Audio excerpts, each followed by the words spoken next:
Thank you, Nancy. I certainly do want to wish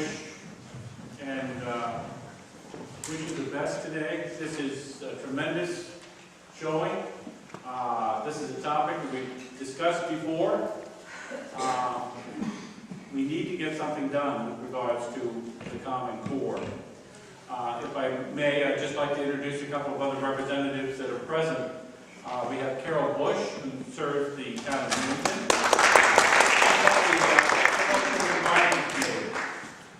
Glenn Cardelli, who's an old friend. Glenn sits on the House Education Committee. I enjoyed 2 years sitting right next to him in that committee.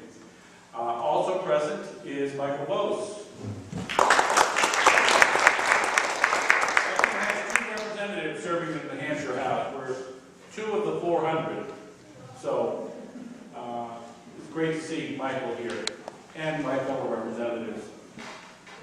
If you would you please stand as we salute and pledge allegiance to the flag. I pledge allegiance to the flag of the United States of America and to the republic for which it stands, one nation, under God, indivisible, with liberty and justice for all. Please remain standing as we have an invocation. Dear God and Heavenly Father, we thank you for the day that has brought us all together to discuss the Common Core. We ask that you bless the discussions that we have. You open our hearts and our minds in the discussion so that we can do what is best for our neighbors, friends, children, and grandchildren. We ask that you bless us and our speakers today. We ask this in the name of your Son, Jesus Christ. Amen. Amen.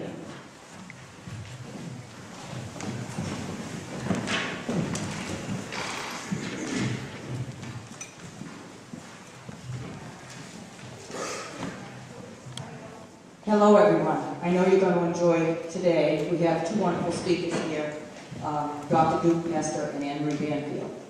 Before they come on and speak to you, we would like to say a little something about Common Core. Common Core is only the latest of Washington, D.C.'s top-down approaches to meddle in the education of America's youth. They say American education should be standardized across the nation in order to get their results. The problem with that no-nonsense is that the American education was at its best when left up to the individual states and under the control of the local community and school boards. Federal control over American education has been growing since the 1960s, and ever since then, American education has been systematically deteriorating. Common Core is only the latest experiment. Without question, the absolute worst of the elitist attempts to restructure the American curriculum to serve their socialist agenda. Our speakers tonight are experts in the field of education. Their only objective of being here today is to help us to understand this latest big government thrust called Common Core, to help make it clear what Common Core is and how it will only further degrade the American education system at the expense of those students subjected to it by the American taxpayer. Tonight we have 2 speakers who will address this issue of Common Core from both local and national perspectives. After we've heard from both speakers, we will entertain questions. We have been passing out index cards and pens for those of you who haven't asked a question or would like to ask one later. Please hand them out. Drew will be picking them up. Please keep the questions short, if you would, please, because we want to have as much time as we can. Also, the audience will be informed to know we have several door prizes that we're going to give away. We have a $30 gift certificate from Applebee's, a $20 gift certificate from Popovers, and Misty Glines, who has homeschooled 9 children, 4 of them still left at home, has donated her cinnamon rolls, which she's famous in Epping for. She does cinnamon roll Saturdays every Saturday from 9 to 2, and she bakes. She bakes all night. Anyway, and we have a set of photo albums from Greater Epping Re. We also are so very fortunate that the Market Basket in Epping, I'm emotional telling you about it, has donated a beautiful blue grill with a Patriot logo on it, sitting at the front of the store with our name on it, and selling raffle tickets for $5 a piece till Mother's Day weekend. It will be drawn May 11th. We don't have to handle a thing, but we would like you to go buy a ticket at Market Basket. So it's a grill that's valued at $500, and I was overwhelmed when they told me about it when I went to go shopping the other day. So please go there and look at the grill. And the bathroom, by the way, the one and only in the town hall, I hate to say, is all the way downstairs.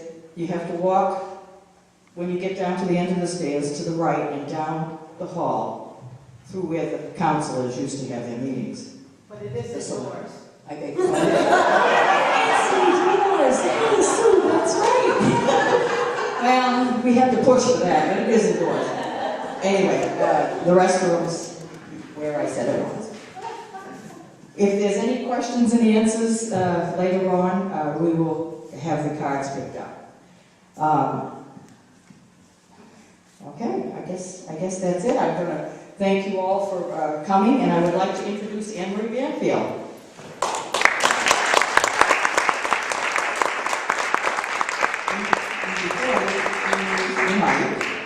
I would like to say that Mrs. Banfield serves as Education Liaison for Cornerstone Policy, Research, and Cornerstone Action Foundation.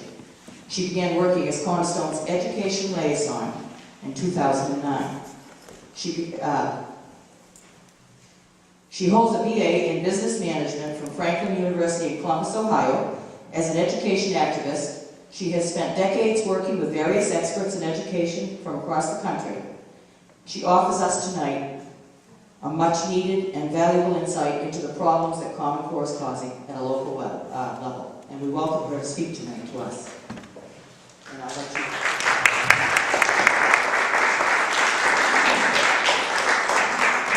Just making sure this works. Okay, that's hello, thank you for coming today. I'm just going to start out by kind of telling you a little bit about myself very briefly, and I'm going to try to make this kind of short because I know that Duke's presentation is going to really focus on Common Core, and I know that we need to get to that soon. But I want you to kind of know who's talking to you and what I do in New Hampshire. First of all, I have 3 kids, 2 are in college, 1 still in high school. And back when my kids were starting school, so that was a long time ago, I decided as a mom to really start looking at curriculum and schools and things like that, because I just wanted to give my kids the best education. This was all about my kids. It was all about me and my kids. And we lived in Ohio at the time. And I decided to start looking at this from an academic perspective. Because what I learned along the way is there's a lot of people out there that want to reform public education, and their focus is not on academics. Their focus could be on funding. How do we find more money for the schools? Could be important, depending on your school. Could be a complete waste of money. Just depends on the situation. My focus was on academics, academic excellence, literacy, and respecting my role as a parent. So the people that I began associating with, and keep in mind, that's when the internet became available to everybody. And I was contacting and finding people across the country, and even outside the country, that were really experts in this field, professors in colleges, activists around the country that had gone through the textbooks and highlighted, here's problems in the text, things that a lot of people who want to educate public schools really don't even care about. So these are the kinds of people that I wanted to associate with, because I was going to be the parent. I didn't need the school to be the parent. I didn't need, what I found is a lot of schools, if they need funding, you work in your local community and you explain it, and you work towards increasing the funding if that's what's needed. So that was my focus, and I just want to be clear about that, because there's a lot of people that's not their focus, and they want to reform these schools. Social justice is one of the things that seems to be prevalent amongst a lot of reformers. So that's how I began. And then what I found was, as I was gathering information, I started sharing it with friends and people that I knew, because I thought, well, geez, if this information is helpful to me, it's got to be helpful to other people. And I literally just started sharing it with friends and other people. And we moved to Kentucky, then we moved up to New Hampshire about 12 years ago. And when we moved up here, some of my friends were associated with Cornerstone and the founders. Some of you may know Karen Testerman, she was the founder, Shannon McGinley. And they asked me to come on board. I do it as a volunteer, and I want everybody to know that I do not get paid. We are a nonprofit, and Cornerstone struggles to pay bills and keep afloat. I believe so much in what I do, and I believe in so much of what Cornerstone does, that I felt like this was something that I can contribute to the organization and contribute to people in New Hampshire, especially parents who are interested in this too. So that's just kind of my background. There are a couple organizations in New Hampshire that have joined with me in this effort, and I want to call attention to them because if I think without their help, we wouldn't be as far as we are in New Hampshire, and that is New Hampshire Families for Education. If those of you who may know Doris Cohency, she heads up that organization. She's been instrumental in really helping get the word out on Common Core. Michelle Lavelle from the New Hampshire Liberty Alliance is another person. And then through those organizations, we have spread the message to people across the state for the last probably 5 years. Well, it was implemented in 2010. So for the last 5 years, we have worked and then educated people, and then they are working in their towns, and they're working in New Hampshire to really educate people and try to do something better for our kids where this issue is concerned. Since Duke's going to speak about Common Core, I don't want to overlap, and I really want him to be the one that explains all of it to you. So I'm going to kind of skip over that. I'm going to focus on something else and do it, try to do it as quickly as possible so we can get to really the heart of this. But I do want to kind of explain something to you about what is going on in public education, because honestly, I think if this was just about a set of standards on a piece of paper, you would not have this uproar. You have this uproar because this is a complete transformation of your public schools, something nobody in New Hampshire asked for. I don't recall any parents saying, please, President Obama, Bill Gates, Mark Tucker, come into our schools and redesign them. You've probably never even heard of Mark Tucker. That's the chief architect of this entire reformation in our public schools. I want to kind of give you the broad perspective of what the redesign model looks like. Duke's going to speak about a good portion of that, but I want to bring something else to your attention. The redesign, you can bring this up on the U.S. Department of Education's website. This is not a conspiracy. This is not something that I'm coming up with off the top of my head. This is on the U.S. DOE's website, and they put it out point by point, and they will say the standards, they will say competencies. And so what I'm going to do is I'm going to kind of talk to you a little bit about the competencies that are coming into our schools right now, because that's part of the redesign. So what they're doing is they're transforming public education from a model that is based on liberal arts, English, math, and the Carnegie unit. And they're transforming it to a workforce training model. And if you're familiar with how students are educated in Germany or Greece, that's kind of the model that they want to transform our public schools to. In New Hampshire is fully immersed in this, fully immersed. And we have been transforming for years. I bet most parents had no idea. They just go into the schools because they were never asked. They never demanded this. They never asked for it. It's a top-down, push-down onto your schools. So what does this model look like? There's a big difference because again, you're shifting away from the liberal arts to this workforce development. Now, it might sound good to you. Well, my kids, when they graduate from high school, they need to be ready for a job. They need to be ready to move into college. It all sounds good, and I agree, I have kids. I understand how important that is. But you have to understand the differences between models, because the liberal arts education, what it did was it provided an education, an academic education, where your kids were educated in history and math and science, and then they can kind of choose their path. And then for the kids that maybe weren't going to go on to college, maybe go into a technical field or something else, then at that point they were well educated. That was the goal of the liberal arts education, is to educate them so that they can choose their path in life.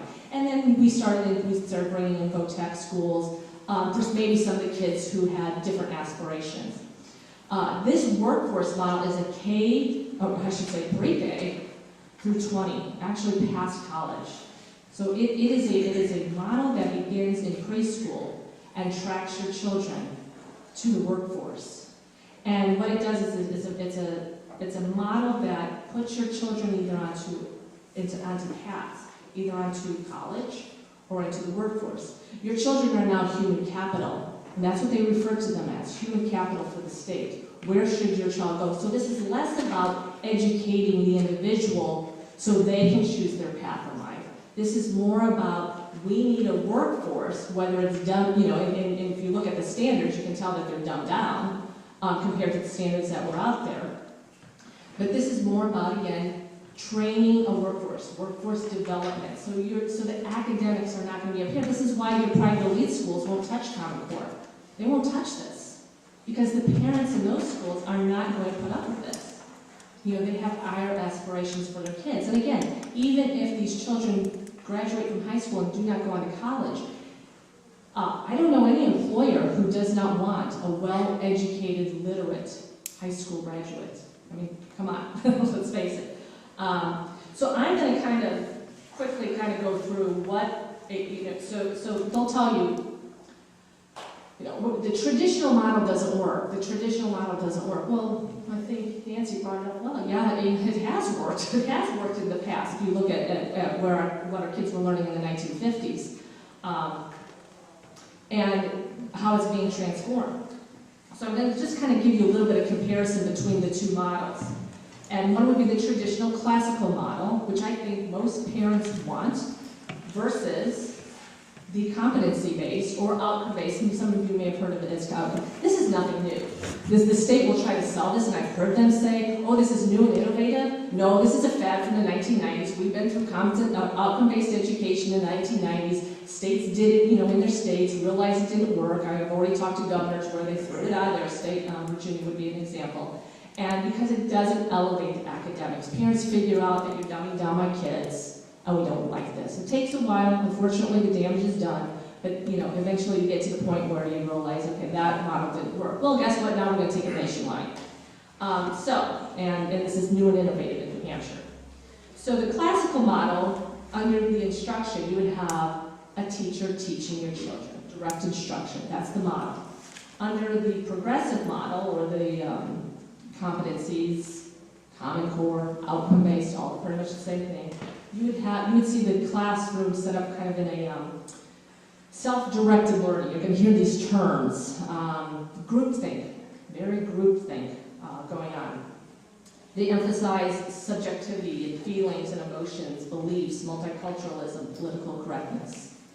And it de-emphasizes the Declaration of Independence, the Bill of Rights, the Constitution, national sovereignty, and American exceptionalism. This is the trend with outcome-based education.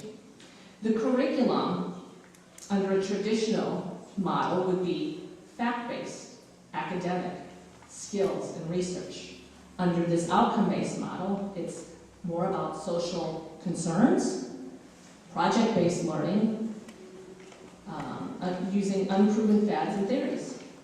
For the teacher's role, under the classical traditional model, you would have academic instruction, making sure our kids know that 2 + 2 = 4, that they're learning about the, learning grammar, those kind of things that I think most parents want.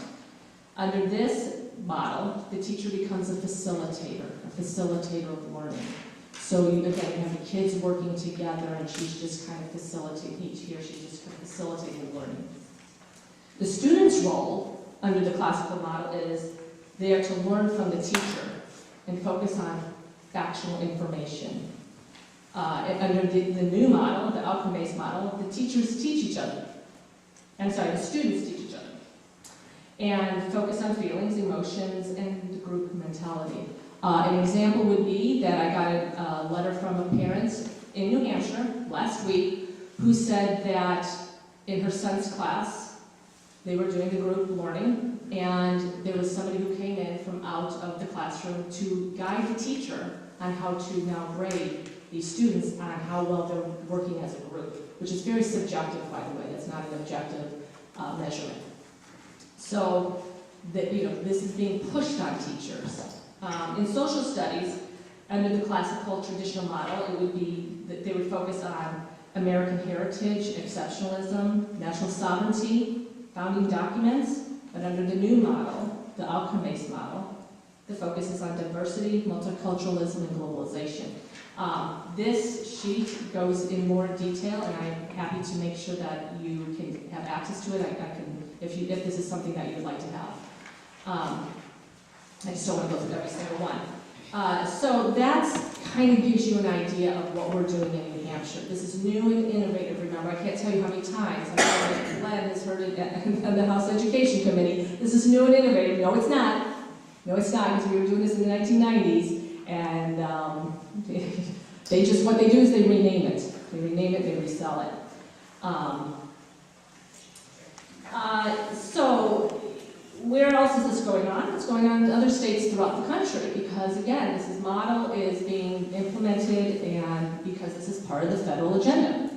And so in Maine, they've been implementing Common Core and competencies also, although I think they call it standards-based or proficiency-based education up there. And I think about a week ago, one of the board members up in Maine wrote a letter to every state rep and every senator in the state, telling them how bad it is in Maine. I can also get you a copy of that letter, which I think everybody should read, but I'm just going to read just a little bit of it for you. She writes to our legislators that outcome-based education decades ago was the last big push to change the nature and outcomes of our public education. It destroys traditional education, its methods, curriculum, and its means of assessment, timeframes, and goals. The competency-based model will only teach students what to think, not how to think. It will necessarily lower the bar in an attempt to equalize outcomes, and that never works. She's done her homework, and if you read through this, you're going to see that. She also goes on to say that competency relates to attitudes, responses, and behaviors. This is behavior modification if you haven't figured that out by now. And she says, education involves much more, requiring well-trained, experienced human beings to assess and score. And one more paragraph that I thought was important. She references the Carnegie Unit, which is what the traditional model is. Schools have been moving away from teaching academics towards skills training for workforce labor. Workforce development has nothing to do with self-selecting career choices and building a resume to that end. Workforce labor development is a pre-selected path on external information, not driven by a student's dreams, desires, or determination. This teaching model is a departure from classical approach for education to B.F. Skinner's behavior modification model of education. Again, I would suggest reading the entire letter. So how has this been playing out in New Hampshire? Well, I've read letters from school board members. In particular, there's one in Rochester who has been highly critical of the model. And then I'm going to give you a specific example, and then I'll wrap this up, of Bedford, where I live. About 3 years ago, we had a parent who contacted me. I had a parent who contacted me. I live in Bedford, she lives in Bedford, we didn't know each other, and she contacted me through another parent. She said, there's a book that we're using in our personal finance class, and I'm very, very bothered by it. And I thought, well, what on earth could be in a personal finance class that could be so bad? And it was a book, and its title was Nickel and Dimed, How You Cannot Make It in America on Minimum Wage. Well, I think the title alone set off alarms. I'm thinking, oh, this sounds lovely. And I began looking at the book, her biggest problem with it, she was a very religious person, her biggest problem with it, from her perspective, was that they referred to Jesus as a wine-guzzling vagrant in the book. And she, as a parent and her kids are in school, I can certainly understand her concerns. But as I began looking at the book, I'm thinking, what is this doing in a personal finance class? This was a political, extreme political message in this book on why you need to raise minimum wage, why you cannot make it, and those kind of things. And as I began looking at it, I'm thinking, this is interesting. So I attended a meeting with her. We went before a group meeting in the school district, and the superintendent was there, and I think the principal and a couple other people. I went with the parent, and we sat down, and she was kind of going through her problems with the book. And in the end, she was overruled. Well, this book really is good for our class. That's what they told her. So then she decides she's going to take it to the school board, which I thought was a good idea. And she was on Fox News. She was on it in the local press. Some of you may have seen it. And really began talking about the book and what is this doing in a personal finance class. This is a political argument to be had. And so I asked, because I lived there, I asked the superintendent at that time, I think it was the curriculum superintendent, what does this have to do with personal finance? I'm missing the connection. Ann Marie, it meets a competency. Oh, really? Why am I not surprised? Because competencies is about changing the values and attitudes in children. What a perfect example I'm going to have to take to everybody in New Hampshire and let them know what competency-based education means. It meant a competency. This was an academic. This was a political message shoved down the throats of these students with no alternative, nothing on the other side, nothing to present information that, if you, these are entry-level jobs, if you stick with them, even at the school board meeting, I was bringing up, information that they left out of the discussion on what, minimum wage jobs are about. That was not presented to the students. And again, you would think in a personal finance class they would be learning how to balance a checkbook, how to calculate simple interest. No, they were being fed a political extreme message. So, what's going on in New Hampshire? I just want to bring up a couple bills and then kind of wrap this up. If you've been paying attention, we did pass a bill in the House and Senate. It's SB 101. And I want to certainly thank the legislators here for getting that through.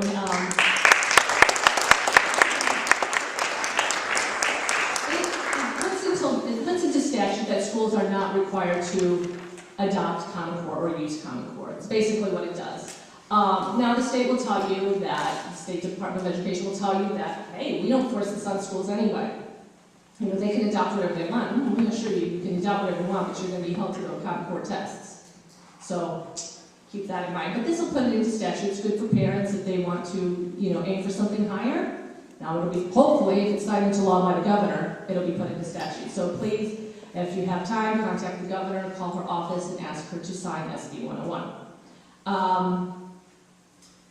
Feds are using the waiver, the No Child Left Behind waiver, and grants to coerce and bribe states.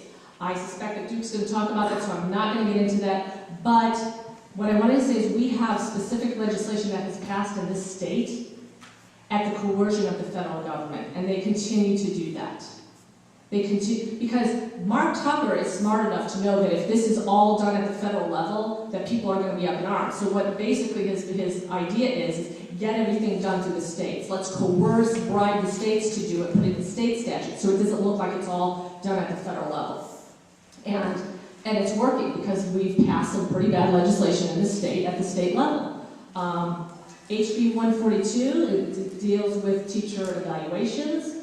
SB 48 passed. This was a couple years ago, and it deals with recategorizing schools as priority and focus schools. I don't want to get too much into the weeds, but I'm going to tell you that I sat in a committee of conference meeting where the House members and the Senate members come together, and in walks Senator Stiles, and she says, if we pass these two bills, the federal government is going to issue us a waiver.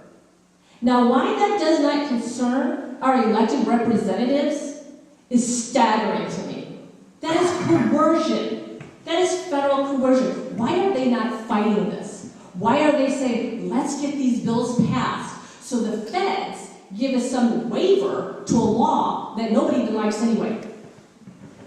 Instead, we're going to pass these laws, which is exactly what Mark Tucker wants us to do.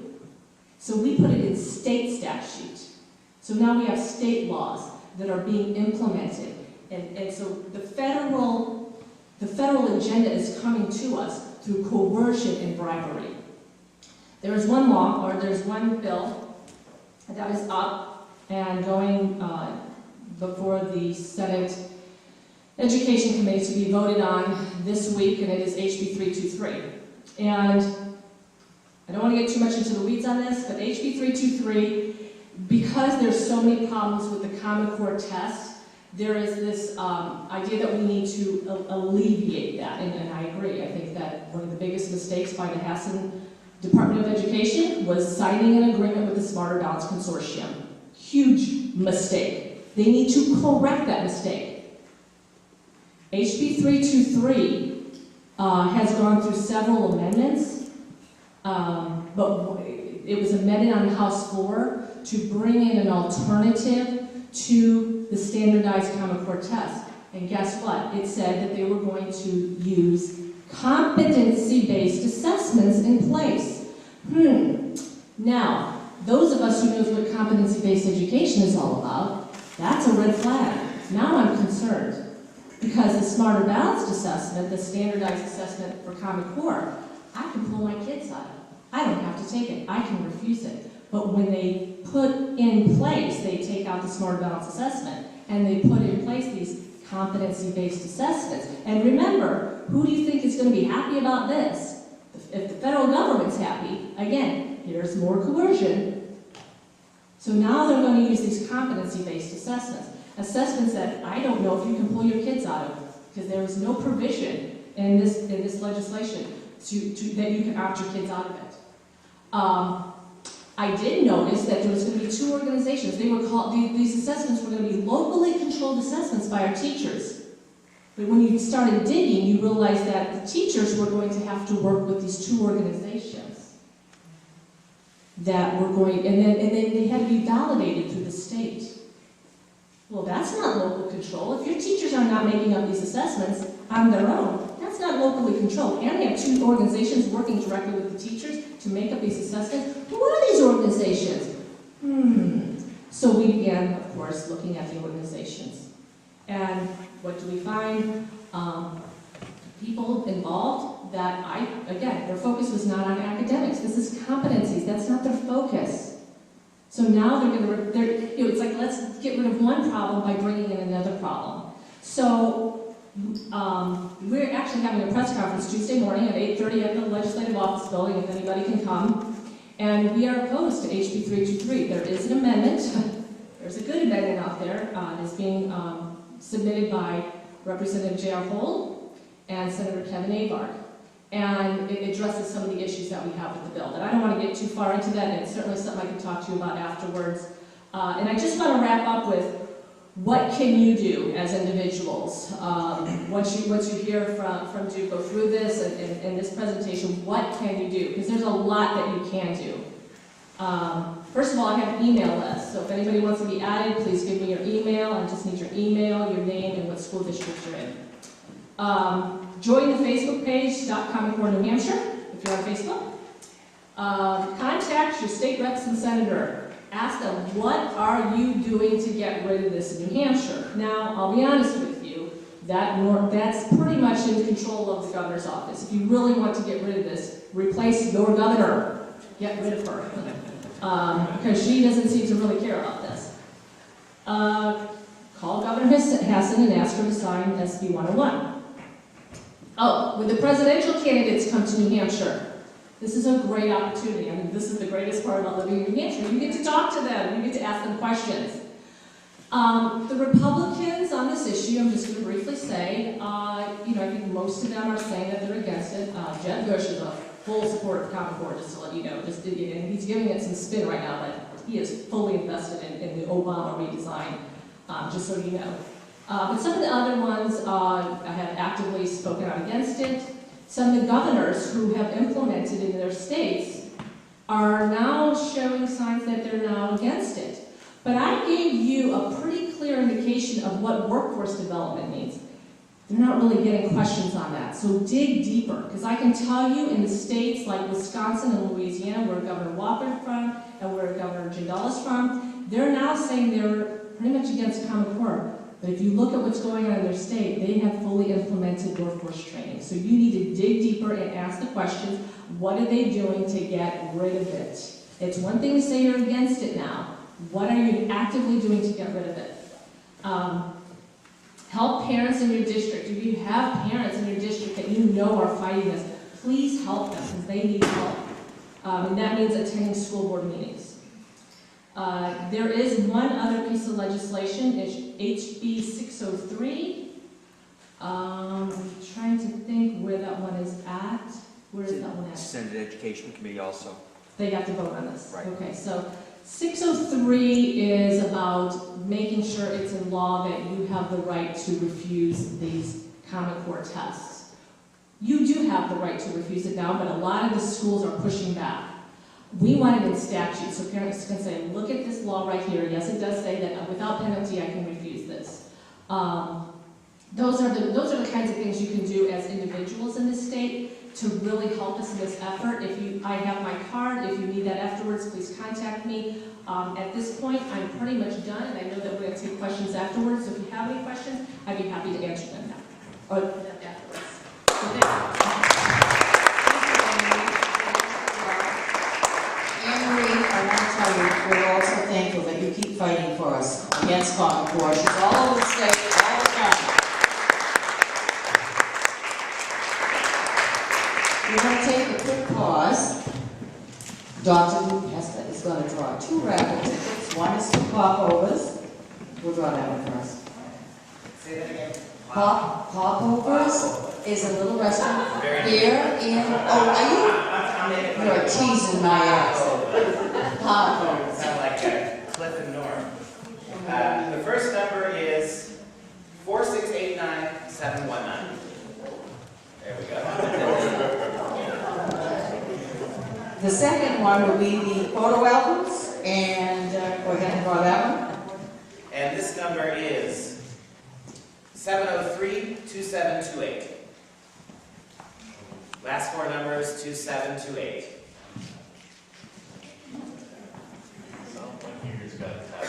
703-2728. Diane, somebody in front of you? Well, we do have one adult missing, and that lady here.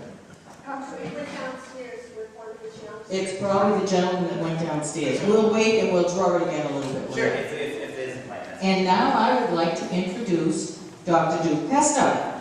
He's a professor of English at University of Wisconsin, Oshkosh, and the academic director of Freedom Project Education. Dr. Pesta devotes much of his free time traveling about the nation in order to caution we, the people, against being taken in by big government. The rhetoric that's promoting the nation that Common Core will help to boost academic success. Dr. Pesta warns nothing could be further from the truth. If anything, the Common Core approach to education will lead to social engineering of our children by those who advocate for yet more government control over their lives in our America. I welcome Dr. Duke Pesta.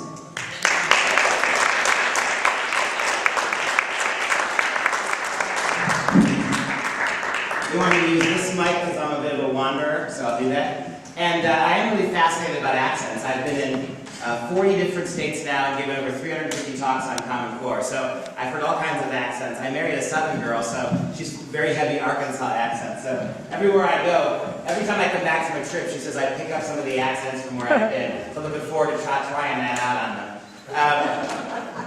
I appreciate you being here very much on a Sunday afternoon, I really do. And I know some of you have been sitting here since before 2 o'clock. So I think what I'm going to do is break the talk in two. We'll do the first part, then we'll give everybody a 5-10 minute break.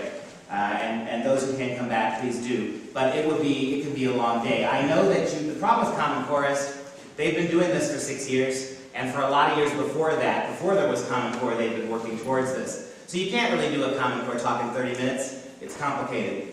A couple things that I like to say a couple things first of all I like to say is that I am, for those of you who don't know, I'm a university professor for 22 years, also the director of an online homeschool. I got involved with homeschooling because by the time kids were getting to me at the university, they were already so far indoctrinated. They were anti-capitalist, anti-American, their understanding of the Founding Fathers was all hostile.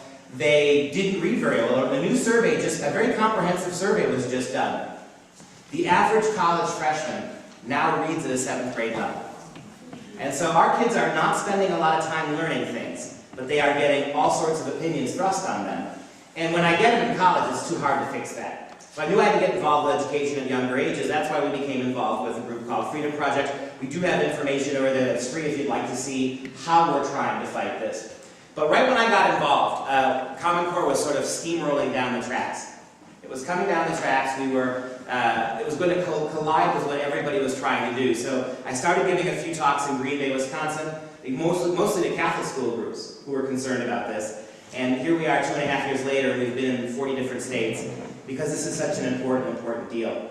A couple things I'd like to say by way of information to begin with. One, let's keep our questions till the end, and that way those who don't want to stay after the talk can go, and we'll stick around and answer all the questions that you have. We're in no hurry to leave ourselves, so we'll get all your questions answered. Second thing I always like to point out, Common Core is neither a Democrat nor a Republican issue. It is, I call it the political class versus the rest of us issue. Those people who think that Washington, the federal government, the state, should determine more and more of what your freedoms and liberties are, that you owe them more and more of all that you make, all that you earn, and what you do and how you do it. And Ann Marie is exactly right. I got to tell you, in my 40 talks, 40 states, 350 talks, the biggest problem I have encountered are Republicans, by far. The Democrats all want this. It's almost hard to fault them for it. They want it, you know why they want it. It's big government, it's massive expenditures, it's centralized control. None of that is alien to most Democrat platforms. It's the Republicans who look you in the eye and they tisk this and they tell you it's bad, and then they turn around and fund it, they turn around and support it, and then you got guys like Governor Jeb Bush out there, former Governor Bush, mocking people who oppose Common Core. You've got Governor Kasich in Ohio mocking people who support Common Core. You've got Governor Chris Christie in New Jersey outright calling out and mocking people who oppose Common Core. You don't see Democrat governors. Name one Democrat governor you've heard push this. They don't have to. They've got it. Right? So, given that Republicans control the vast majority of our state legislatures in this country, the fact that so many states still have this is an absolute outrage. It's just an outrage. And my own Governor Walker, right, who's a hero. 95% of what Governor Scott Walker's done is great. I think he's the most conservative governor in the country, but we can't get him to remove it. We've done over 100 talks in Common Core. We've had hundreds of activists nationally in the state, and we were told last year, you give the governor his job back, you give us more Republicans in the Senate and the Assembly, and we'll get rid of Common Core. We did all of those things. Now we won't even talk about it. When absolutely pushed and forced to, Governor Walker will say, we can do better than Common Core. He's not like the Bushes and the Christies of the world who have actually promoted Common Core. And when pushed, he'll say, we can do better. But as the legislature's quick to point out, he won't let us. He says, don't do it, because he wants to go to Washington, D.C. And everybody in Washington, that's the political class thing, right? Everybody in Washington, D.C. wants the standards. So even a guy that has been as rock solid as him has been a disappointment on this issue. So not only is it not a Democrat-Republican issue, I think the Republicans are a bigger problem precisely because they certainly should know better more than the average Democrat should. You will hear over the course of this talk a lot of Democrat and Republican names, and you'll see how they all work together to do this. Second thing I would want to say, and I think this is for an audience like you, I think this is probably obvious, but it's good to say it. I actually absolutely believe that the only way you can support teachers is to be opposed to Common Core. Your teachers didn't ask for this. They have no choice. Ann Marie did a good job of laying out the coercion, the compulsion. Your state took it. No, your state legislature didn't take it. One or two individuals at the top of your state level took it without consulting anybody. And then they told your educational administrators in the Capitol, told the superintendents, you're going to do this, so we're going to replace you. Superintendents, fearing for their jobs, told all the principals, you either get your teachers on board or we're going to replace you. The principals then told the teachers, this is a free country, you can have your own opinion, but not while you work here. You will either support Common Core and you will promote it, or you will keep your mouth shut. You will not oppose it. You will not attend meetings like this. You will not in any way, shape, or form criticize it. I've got a folder this thick in Wisconsin. About 3,000 or 4,000 letters all across the country, the states I've been to, from teachers who are giving me letters from the superintendents, the principals, telling them just how they will not speak out against this. What kind of a system is that? And so, in a state like New Hampshire, when you do hear from teachers, the only ones you hear from are the ones who love it. Because they're the company people, right? They're the ones who get the pat on the head. They're the ones who get applauded by their administrators for speaking out. In those few states where Common Core has lost the support of teachers' unions, where teachers feel free to speak out because the union will support them, teachers are speaking out by the tens of thousands against how much they hate this. And I'm not saying that if you killed Common Core in New Hampshire tomorrow, every single teacher would come out and say this was horrible, but I'll bet you 75% of them would. This is a nightmare. So let's start. And one thing I'd like to ask too, so I know who I'm talking to, just raise your hands. If as you sit here today, you still aren't completely sure what Common Core is, who did it, or why they did it. Just let me get a sense of what boat we're in. And so it's like most of you are, I figured this was the case, most of you are going to be pretty well informed. So I can be a little bit more crisp about how we do this, given that there is a general knowledge here. And so let's start. In the most basic sense, Common Core, what is it? It is an abbreviated term. Okay, are these tilted enough for you to see them? Are they? Okay. Common Core is an abbreviated term, used to refer to the Common Core State Standards Initiative, a set of national standards for English and mathematics. And the key is that soon all of your kids' curriculum is going to be lined up with Common Core, including things like art, music, gym class. Every aspect of this is going to be centralized and standardized. And you think about what that means. How in the world are you going to standardize music lessons or standardize gym? I've seen a prototype for the new phys ed standards that they're contemplating for Common Core. Your kids are going to spend as much time writing in gym class as they will be exercising. The whole thing is scripted now. And one of the things that you should be really bothered by is that your state, well, a couple of people in your state, took the English and math standards. Your state has not agreed to take any of the other ones. You have not signed on to the other ones. They have to come back and ask you, but they're not. Now that you took English and math, they're just putting everything else in your schools without even consulting you. And that includes the science standards. As we sit here today, the science standards are slowly being funneled into your schools. And Common Core, the word Common Core, the title Common Core is branding now so badly across the country that what they're doing at the federal level is they're simply renaming all of the new standards so you won't know they're Common Core. So the science standards that are being fed into your schools are now called the next generation science standards. This is what they're doing. I think transparency really matters. How do they do this? Why do they do this? Inevitably, people in your state, when you bring this up, will say things like, can we just talk about the standards? They're just a set of standards. No, you can't just talk about the standards. It matters immediately how it was done, who did it, and why they did it. For instance, transparency.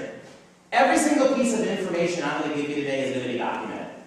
As a professor, I can't just say things without citing my sources. So everything you're going to see today is documented. And if you simply send me an email when we're done, I will mail you the whole presentation. Feel free to take it. No one's going to ask you for any money. And I urge you to go through my slides and fact check me. 350 talks, nobody's ever come back yet to me and said, do you know that wasn't right? Check it. Because you shouldn't trust me. You don't know me. Our problem is we trust people we don't know. Have you ever heard of Mark Tucker? Have you ever heard of Arnie Duncan? How many of you have heard of Arnie Duncan? Ever heard of David Coleman? The people behind all this? Why are we trusting people we don't know who have no educational training? You shouldn't trust me. I'm not asking for your trust. I'm grateful that you're listening. Trust me only after you take my information and see if it's true. And if it is true, then I got just one simple request for you. Hold the people who tell you otherwise to the same standard. When your school administrators look you in the eye and say Common Core was state-led, ask them how they know that. ask them to prove it. It's unprovable. When they tell you that Common Core is rigorous, please ask them how they know that. When they tell you that Common Core is better than what you had in New Hampshire, ask them how they, please explain to me, when your kids just these weeks are now getting their first Common Core tests, they've been telling you for 6 years that this is rigorous. How can you know it if you're only testing it now? It's impossible. The whole thing is a scam. Ask them to prove it. They won't, they can't. Which is why you can't go traveling all across your state and hearing pro-Common Core talks. Where are they? If Common Core is so obviously good, so clearly better than what we have, how come they're not doing what thousands of anti-Common Core activists are doing? Providing detailed, documented presentations about the dishonesty and deception. If this was so easy to prove that all this is lies, how come they never... We can't even get them to debate. We can't get them to stand on stage respectfully, and we'll listen to them, and they can listen to us. They won't do it. Transparency matters here, doesn't it?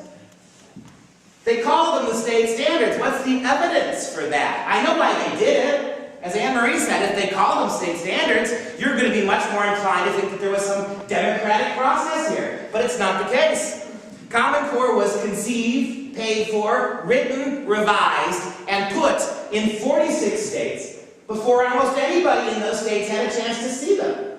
It's true that after New Hampshire took the standards, some teachers and administrators in your schools got to see them, but they couldn't change them. They couldn't reject them. They couldn't edit them. It was all done. It was a fait accompli. They took them and that was it. Where's the state in this?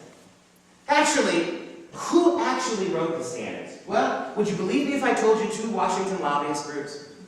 2 unaccountable private trade associations, the National Governors Association and the CCSSO, the Council of Chief State School Officers. These are the 2 organizations that did it.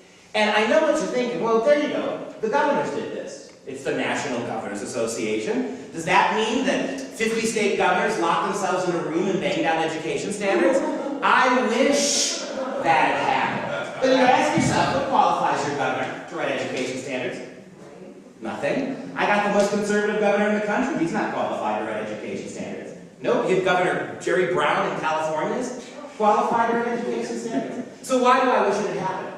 Because if it were 50 governors who did this, you have some democratic power over governors. You can unelect them if you want. At least your governors are to some degree accountable to the ballot box. These 2 organizations that did this, there is no accountability. In fact, here's the copyright. Let me prove my point off the bat here. This is the actual copyright for Common Core. You've been told for 6 years it's state-led. The standards are called state standards. Yet look at the copyright.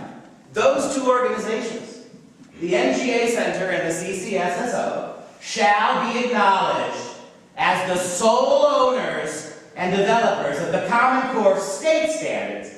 You see the hypocrisy in their own copyright? These 2 private organizations, lobbyist groups, are the sole owners and the sole developers of the standards they call state-led. Interesting, isn't it?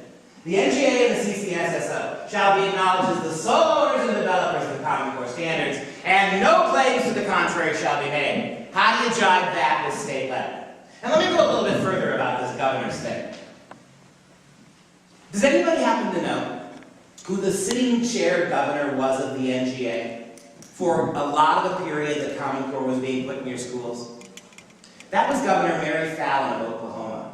And about a year ago, Mary Fallin pulled Oklahoma completely out of Common Core. And one of the reasons she cited for doing it? The states weren't consulted. I don't know why it took 6 years, but we now have our first state governor who's suing the federal government for this. What's he suing for? This is Governor Bobby Jindal in Louisiana. Now think about this idea here, 6 years of this. If people say to me all the time, this sounds conspiratorial. The federal government wanted to take over education. Why didn't they just do it like they did healthcare? Well, one reason is you see the trouble they had trying to do it with healthcare. Number 2, and this is no small reason, it is illegal. There are 3 different federal statutes dating from 1965 that prohibit legally the federal government of the United States from creating national standards or a national curriculum. They can't do it. To say nothing of the 10th Amendment, the Constitution's 10th Amendment, which prohibits the state, the federal government, from meddling in state education decisions. They can't do this. That's applauding the law. I love that. I wish the government would follow it. Governor Jindal now is filing a lawsuit to sue the federal government for the illegality of what it's done, and 16 different state governors, alas, not yours, is considering jumping on that lawsuit. That's a big deal, right? 16 state governors considering this, and what are they suing for? The violation of the Constitution, the violation of federal law in doing it. So you've got two lobbyist groups. In fact, if you go to their websites, go to the NGA website, go to the CCSSO website. They'll tell you exactly what the purpose is. The purpose is to bring lobbyists and donors into contact with politicians to help push mutually beneficial agendas. Those are lobbying groups, right? So you got these two lobbyist groups, and it's not even really two lobbyist groups. There are 5 individuals in those two lobbyist groups who are almost exclusively responsible for the standards. 5. In fact, I know some of you are taking notes. A name I'd like to give you is Joy Pullman, Pullman. Joy has written, she works at the Heartland Institute in Chicago, and Joy has delivered the definitive article on the 5 people most responsible for Common Core. 5. The chief architect of Common Core, by the way, you mentioned Mr. Tucker. Tucker's kind of the evil genius who sort of is in every aspect of this. But in terms of the 5 people in these two groups who wrote the standards, the guy you want to pay attention to is David Coleman. Coleman. The liberal Huffington Post calls David Coleman the most powerful educational administrator that nobody has ever heard of. Do you know that David Coleman has no formal educational background? He has never taught a class, he's never taken an educational class, he's never been a teacher, he has none. Zero, zip, nada. He's the guy in charge of transforming American schools with these standards. Do you know, no sooner did David Coleman oversee the writing of the Common Core standards, then he immediately left the Common Core, and you're never going to believe where he is now. Miraculously, he ended up the president of the college boards, where the same individual who wrote the standards is now changing the SATs to conform to his Common Core. You know, the test your kids are going to have to take to get to college. The same guy that you've never heard of, that has no educational background, who wrote the standards, is now in charge of the SATs. Oh, and he's not just in charge of the SATs, he's also in charge of all the advanced placement tests your kids are going to take. And he's rewriting them too. High school kids will take to get college credit. He's already done the advanced placement history exam, and it's a nightmare. If at the end of this talk you want to stick around and see it, I'll show it to you. I don't have time to add it into the talk now, but if you want it at the end, I'll show you how he's rewritten the history standards. How do we allow this to happen? Public education is public, which means it belongs to you. The primary stakeholders of public education in this country are the moms and dads and the grandmas and grandpas whose kids and grandkids are in these schools. You were not consulted about any of this. Say what you will about the Affordable Care Act, because the only thing I can think of that matches this kind of overreach would be the national health care system.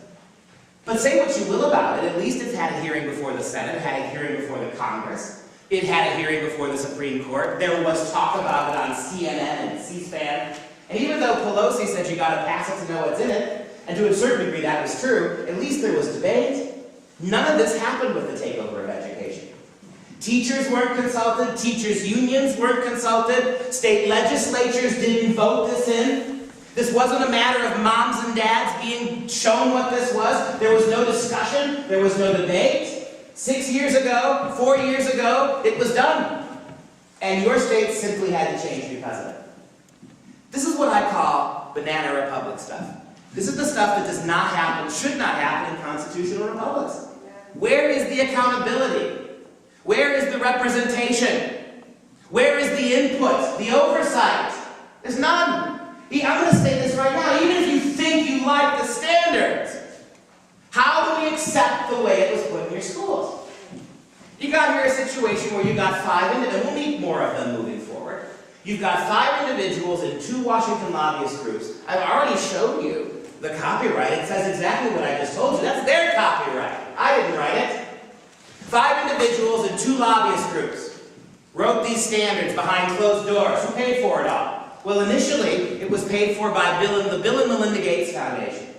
Now, let me ask you also, while we're on this topic, what qualifies Bill Gates to be reforming education? What's his qualifications? He's so generous. He has a lot of money. There you go. So, a guy who dropped out of college because it had absolutely no practical value for him. And good for him. He opened a business in a garage and made $1 billion. Great. Mr. Gates, I'd like to ask you, why do you want to make sure there's never another Bill Gates in this country? Why are you putting together an educational system that will guarantee there will be no more of that? What qualifies him? As you sit here today, Bill Gates has spent over $6 billion of his own money on the Common Core. And what has he spent it on? Buying small education companies to support his program. In fact, the interesting thing about Common Core is there's not a single major educational organization that supports it that wasn't paid to do so by him. Do you know that the National Parent Teachers Association, the PTA at the national level, before the standards were even written, they had received $1 million grants from Bill Gates, and they were advertising for the standards in the states before they were even done. Why did 176 Roman Catholic diocese schools take Common Core the very first semester they could without being asked to? Could it be that the NCEA, the National Catholic Education Association, the chief watchdog of our Catholic schools, has received hundreds and hundreds of thousands of dollars in grant money from the Gates people? All these 501c3 corporations like the Gates Foundation, the Broad Foundation, the Ford Foundation, ALEC, Achieving, all of them, millions and millions of dollars from Gates to support this. Before any mom and dad even knew what the words Common Core meant, all these companies, these organizations had been paid, can we say bribed, to support the standards, many of them receiving money and promoting the standards before they were even written. Where do you see state-led in this? Where do you see any kind of democratic process in this? And bear in mind that these are people who are unelected, unappointed, unaccountable to you, to anybody else. They've transformed your education system. That's why I'm no longer going to call public, that's the last time I'm going to use the word public school. From now on, I'm going to refer to it as government education. They've bought it, they've paid for it, it's government schools now. Nothing public about it. So the other question then becomes, if I can criticize myself here as playing devil's advocate, so I get it. You got Washington lobbyist groups, you got 5 unaccounted, unelectable people, you got Bill Gates. So how do you call it then federal? Well, who's in charge of government schools? That would be the Federal Department of Education, right? Do you honestly think that the Federal Department of Education is going to let people nobody's heard of and $1 billionaire walk in and transform their schools if they didn't want it done? You've been paying attention to your government for the last 40 years? Whether there have been Republicans or Democrats in charge? This is a federal government that is spending most of its time letting you do less of what you're constitutionally allowed to do, so it can do more. Do you really think $1 billionaire and a handful of people could have done this? How many of you have heard of the Federal Race to the Top program? Okay, almost all of you. That's how they did it. That's why Bobby Jindal is correct to sue. Because the only entity in this country who could have put this in your government schools was the federal government. So what was the Race to the Top program? You remember back in 2008, beginning of 2009, when the outgoing Republican President George Bush and the incoming Democrat President Barack Obama told you that unless you coughed up billions and billions of dollars of taxpayer money to bail out banks and car companies, the whole system would collapse? Did you know that over $1 billion of that absolute emergency money was just handed over to the Federal Department of Education to begin to create the tests to go along with the Common Core? Did you know that? That desperate money was handed over to Arne Duncan. And let's just talk for a minute, if we could, about Arne Duncan, your Secretary of Education. You do know, right, that Arne Duncan has never been a classroom teacher either. His whole background is not in education, it's in sociology. Why would we put a sociologist in charge of public schools? Not an educator. Well, because what you're going to get here is pure, as Ann Marie pointed out, this is pure sociology. This isn't even about education when you boil it down. And we'll make that abundantly clear before we're done today. So it makes sense that you have a sociologist in charge of the Department of Education. Arne Duncan was given over $1 billion of that stimulus money. And him and Barack Obama created a program called Race to the Top. And what was it? It was basically a giveaway to the states, a stimulus for education. Every state in the union was encouraged to sign a rate, to take money, to apply for Race to the Top grant money. I'll give you an example. In 2007, New York became the very first state in the union to win a Race to the Top grant. They received over $700 million from the federal treasury, your money. That money went directly to the Department of Education in New York, and they could spend it on anything they wanted to. Tetherball, substitute teachers, computers, anything. Do you know what the only real catch for taking that money was? Any state that took Race to the Top money, and in one way or another, all 46 did, including New Hampshire. You may not have won an initial grant, but the minute you took Common Core, Wisconsin, We were the very first state in the union to take Common Core in Wisconsin. We didn't even win an initial race to the top rank. But simply by taking it, we have received over $87 million in the last 2 years from the feds, without receiving a grant, just from Race to the Top funds for having taken the standard. So think about this. How did 46 states in the union get it? They simply, 2 and 3 and 4 years, 5 years ago, they took some federal money for their struggling education departments. That contractually obligated them to take the standards. That's it. So in other words, your federal government bribed 46 states to take a set of curriculum standards that nobody had ever seen. That's why it's federal. Oh, and the second reason it's federal? What's the only tool we have to measure the Common Core standards? It's these insipid, huge, one-size-fits-all national standardized tests. That's how. The tests aren't controlled, as Ann Marie pointed out. Your teachers didn't write the tests. Your teachers don't even get to see the tests. Your teachers don't get the results of the tests in any meaningful way that's going to help them educate the kids sitting in front of them. All that information reports first back to the Department of Education in Washington, which means Washington dictates what does and doesn't get released, what schools and states ultimately know. Not you, not the moms and dads, but Washington. In other words, whoever controls these tests ultimately is going to control what and how your teachers teach. There is no other way to look at this. You keep hearing about local control from them droning on in your capital city, right? About we have local control here in New Hampshire. Well, how can you? How can you when your teachers don't write the test? When your teachers are being evaluated now disproportionately on how your kids do on those tests and nothing else. That's the main factor now. That's who controls your kids and your teachers. There's no local control here. So let me recount this here. You got 5 individuals and 2 Washington lobbyist groups who wrote these standards. Paid for by a private billionaire, but put exclusively in your schools legally by the federal government. That's how this happened. Where do you see state-led here? Let me ask you one more hypothetical before we move on. Do you think the people who support Common Core, that those teachers, the superintendents, the principals, all of the politicians on both sides of the aisle, do you think the people who support Common Core would still support it if it was exactly the same set of standards? And instead of Bill Gates' $6 billion, let's say it was the evil Koch brothers who threw out $6 billion. And instead of 2 left-leaning lobbyist groups, you had 2 right-leaning ones. And instead of a very liberal president, you had a very conservative one who took taxpayer money and bribed 46 states to take a set of standards nobody had seen. Do you think your administrators would support it? No, they wouldn't. And your newspapers, which conveniently don't ever want to talk about where Common Core came from, do you think it wouldn't be all over the front pages of every one of your newspapers if it was the Koch brothers? Rogue billionaire buys public education. Hey, I have found one silver lining in Common Core. If it were the Koch brothers, Harry Reid's head would explode all over the Senate floor. You would never hear the end of this. And how come, another piece of allegorical question I'd like to ask you. Why is it that nobody ever asks the politics of the people who did this, but the minute anybody starts to fight this, you're accused of being political?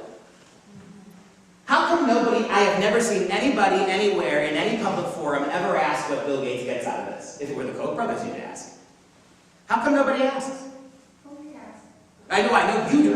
Right? Where's your state? Where's your newspapers? Where's CNN? Where's Fox News, for that matter? Because they don't ask the question either. The question is this. It does matter where it came from. It has been estimated that a minimum of 70% of our American schools, 70, particularly rural schools and inner city schools. You have a lot of rural schools and districts in New Hampshire.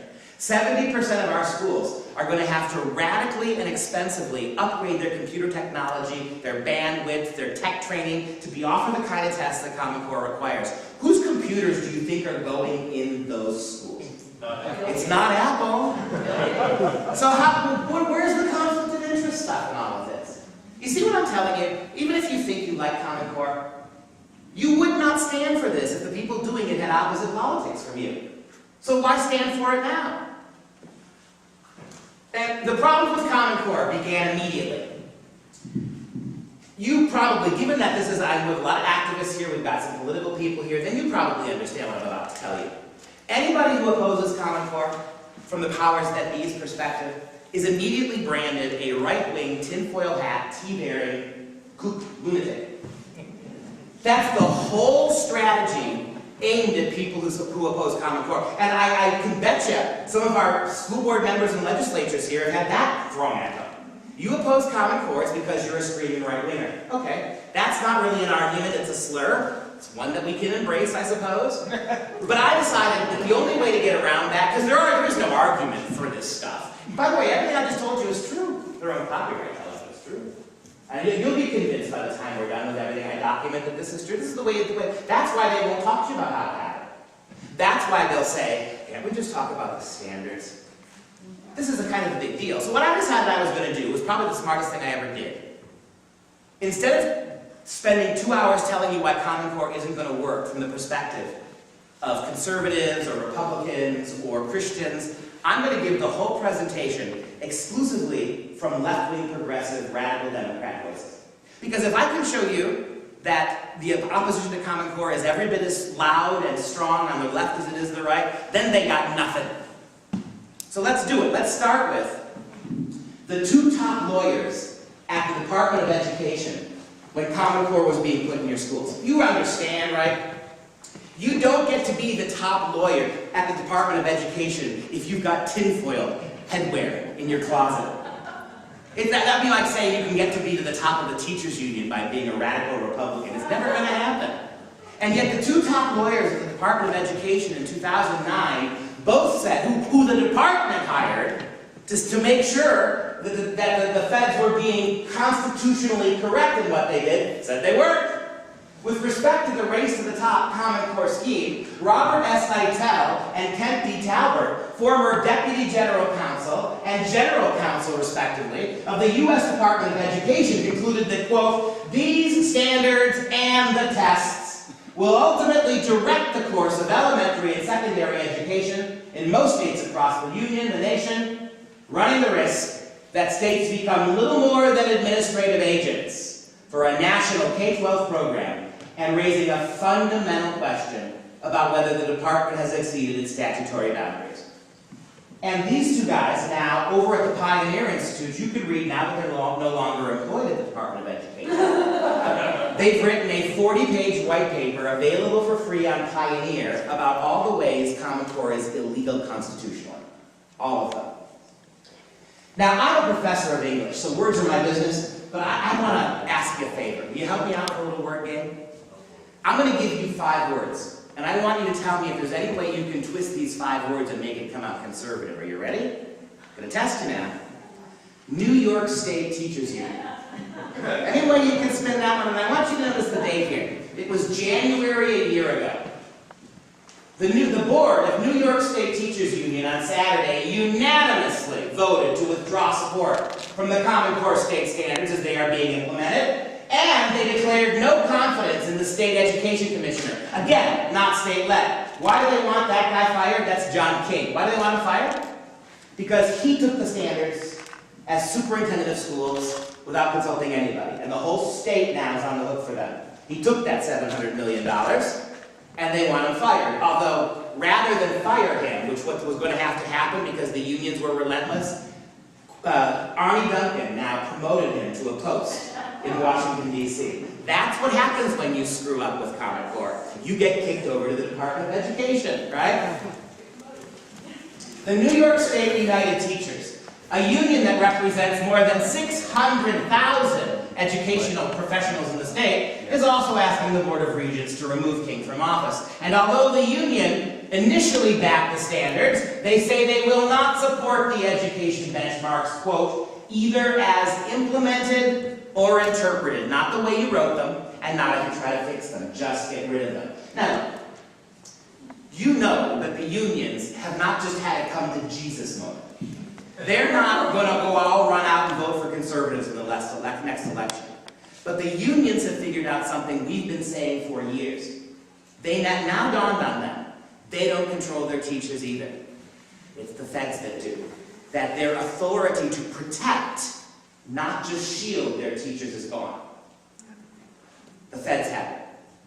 And how about, we don't need to go to New York, how about the whole NEA? How about the National Education Association, the largest teachers union in the country? And you know, this is no right-wing group, right? When my governor, Scott Walker, took on the teachers unions a few years ago and won, he was recalled. That union spent $150 million of their teacher dues to try to get Governor Walker recalled, and they failed. This is no left-wing, right-wing organization, these guys. And notice the date, February of last year. The nation's largest teachers union is pulling back on its once enthusiastic support for the Common Core academic standards, labeling their rollout, quote, completely botched, unquote. National Education Association President Dennis Van Roekel said, quote, the standards will not succeed without a major course correction, which includes rewriting the standards and revising the tests with teacher input. As Ann Marie said, teachers didn't write this. There weren't any serious teachers involved at the state level in this. Teachers didn't write those tests, but teachers' careers depend on those tests. You want to support your teachers?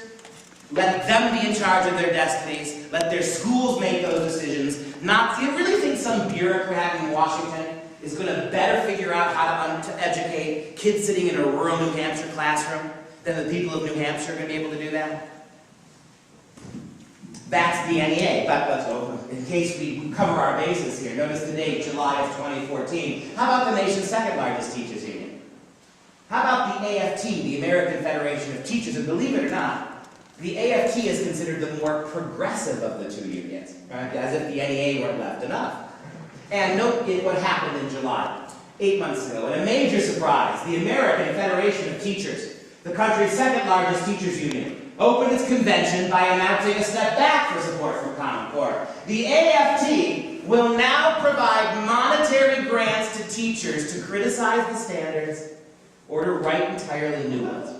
And that's a big deal because, as we saw in New York, for the first couple of years they had Common Core, the state wanted it and the union wanted it. That means if you're a teacher who doesn't like it, what are you going to do? But when the teachers union in New York backed out of Common Core, now teachers started speaking out by the thousands. Why? Because if the state tried to fire them, the union protected them. You do not have any situation like that in New Hampshire. Your unions, to the degree that they're here, they back it, they keep their mouths shut, your state wants it. So those teachers, what are they going to do? Again, what kind of a situation is this? When your teachers, the first point of contact between your kids and education, can't speak their mind, they can't dissent, they can't have an opinion about this other than the one they're told to have. How can this possibly be useful to anybody, again, except for the great techno-planners in the State Department? How can this help anybody? Not only is the AFT going to pay teachers to write, surprise, surprise, teacher-driven standards, the AFT's Executive Council also introduced a resolution declaring that the standards may have had noble intentions, but they have fallen short due to outside meddling, that's Coleman, Gates, and all these people, and an inordinate focus on standardized tests. Can I ask you, does anybody actually believe that one test made for 60 million American kids is going to tell you anything meaningfully about your kids? No. How do you even create? This is, as Ann Marie used the word, this is one size fits all. What do you think the word common and Common Core means? When your kids graduate grade to grade and from elementary to middle to high school, every kid is going to be in exactly the same place. Can we please do the math your schools won't do? You're going to get 60 million American kids to exactly the same place. Is that by definition going to be a high place or a low place? Doesn't it have to be? Every time you raise the standard, more kids fall off. Every time you lower the standard, more kids come on. And we've had 40 years of this kind of education. This isn't new. And every time it's been tried, it's been a disaster. Every standard we started with got lowered. It's never worked, but this is typical federal government, isn't it? Whenever the feds take over something they shouldn't have in the first place and can't make a go of it, do they ever hand it back to the states? Never. They just do more of what got you into the mess to begin. They spend more money on it, they make it more centralized, they make it more standardized. And it's interesting, if you look at the arc of American education, our kids were doing really quite well up until the early 70s. Yeah. What happened? Did our kids really start thinking, you're a politician, sir? Yes, sir. Yes, excellent. Excellent. A politician that recognizes that is somebody you need to vote for again. What happened was the Department of Education. We educated kids really well in this country for 200 years. Look at this. We put a man on the moon with more technology. You have more technology on your cell phone than we had when we put them there. We created the generation that did that. We educated them. So in the mid-1970s, we created the Department of Education for no reason. And immediately the department had to justify its own existence. All those billions that used to go from the feds right directly to the states now had to funnel through the Department of Education. And like any big government bureaucracy, it was bound and determined to hold on to as much of that money as they could. So what did they do?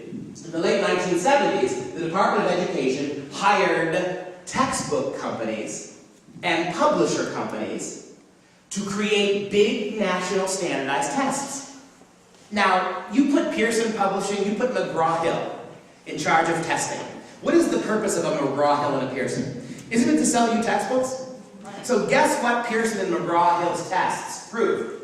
Suddenly our kids were failing, our schools were failing, our teachers were failing. Throw everything out and buy all new. Have you noticed, ever since the 1970s, every 5 years we throw everything out and start over again. We buy, and all your schools have to spend millions of more dollars on textbooks, on worksheets, on teacher development, teacher training, every 5 years. Because Pearson's got to get paid, right? Why would you put the fox in charge of that hen house? You're going to test our kids nationally, you're going to let the testing companies who have a clear stake in this do that. You know, in the 1970s, it wasn't like Mom said at the end of the decade, you know, our kids are stupid all of a sudden. It's not like universities like the one I teach for suddenly started turning kids away because they couldn't do the work. It was these textbook companies who decided this. And by the way, who's in charge of these tests? When you're talking Smarter Balance and Park, okay, talk about that. You get to the bottom of them, you get companies like Pearson. Did you know that your federal government, about 3 years ago now, gave Pearson Publishing the exclusive contract to manufacture and administer the tests through companies like Park and Smarter Balance?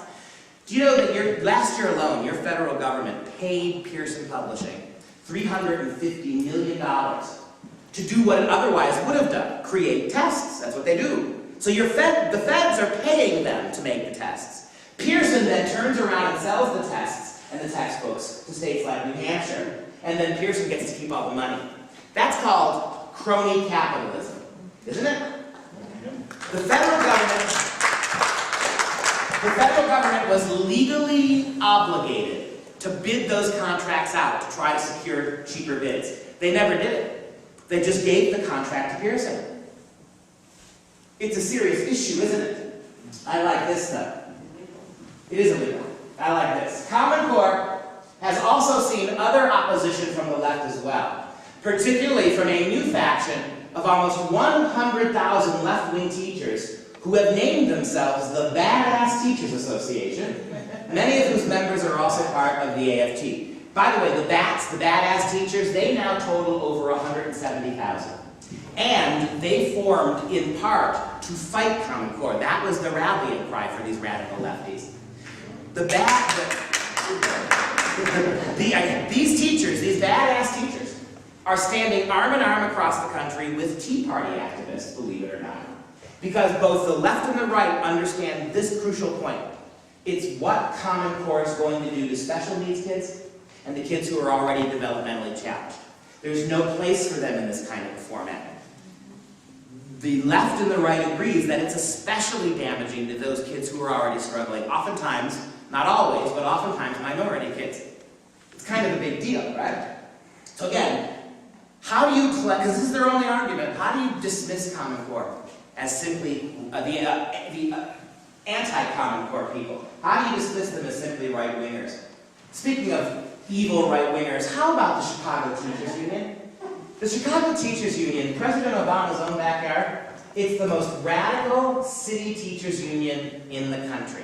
Do you know who their Martin Luther King Day speaker was for the elementary school a year ago in Chicago? The Reverend Jeremiah Wright. Oh my goodness. That's who they had. That's Karen Lewis right there. She is the president of the Chicago Teachers Union. She's a self-avowed socialist.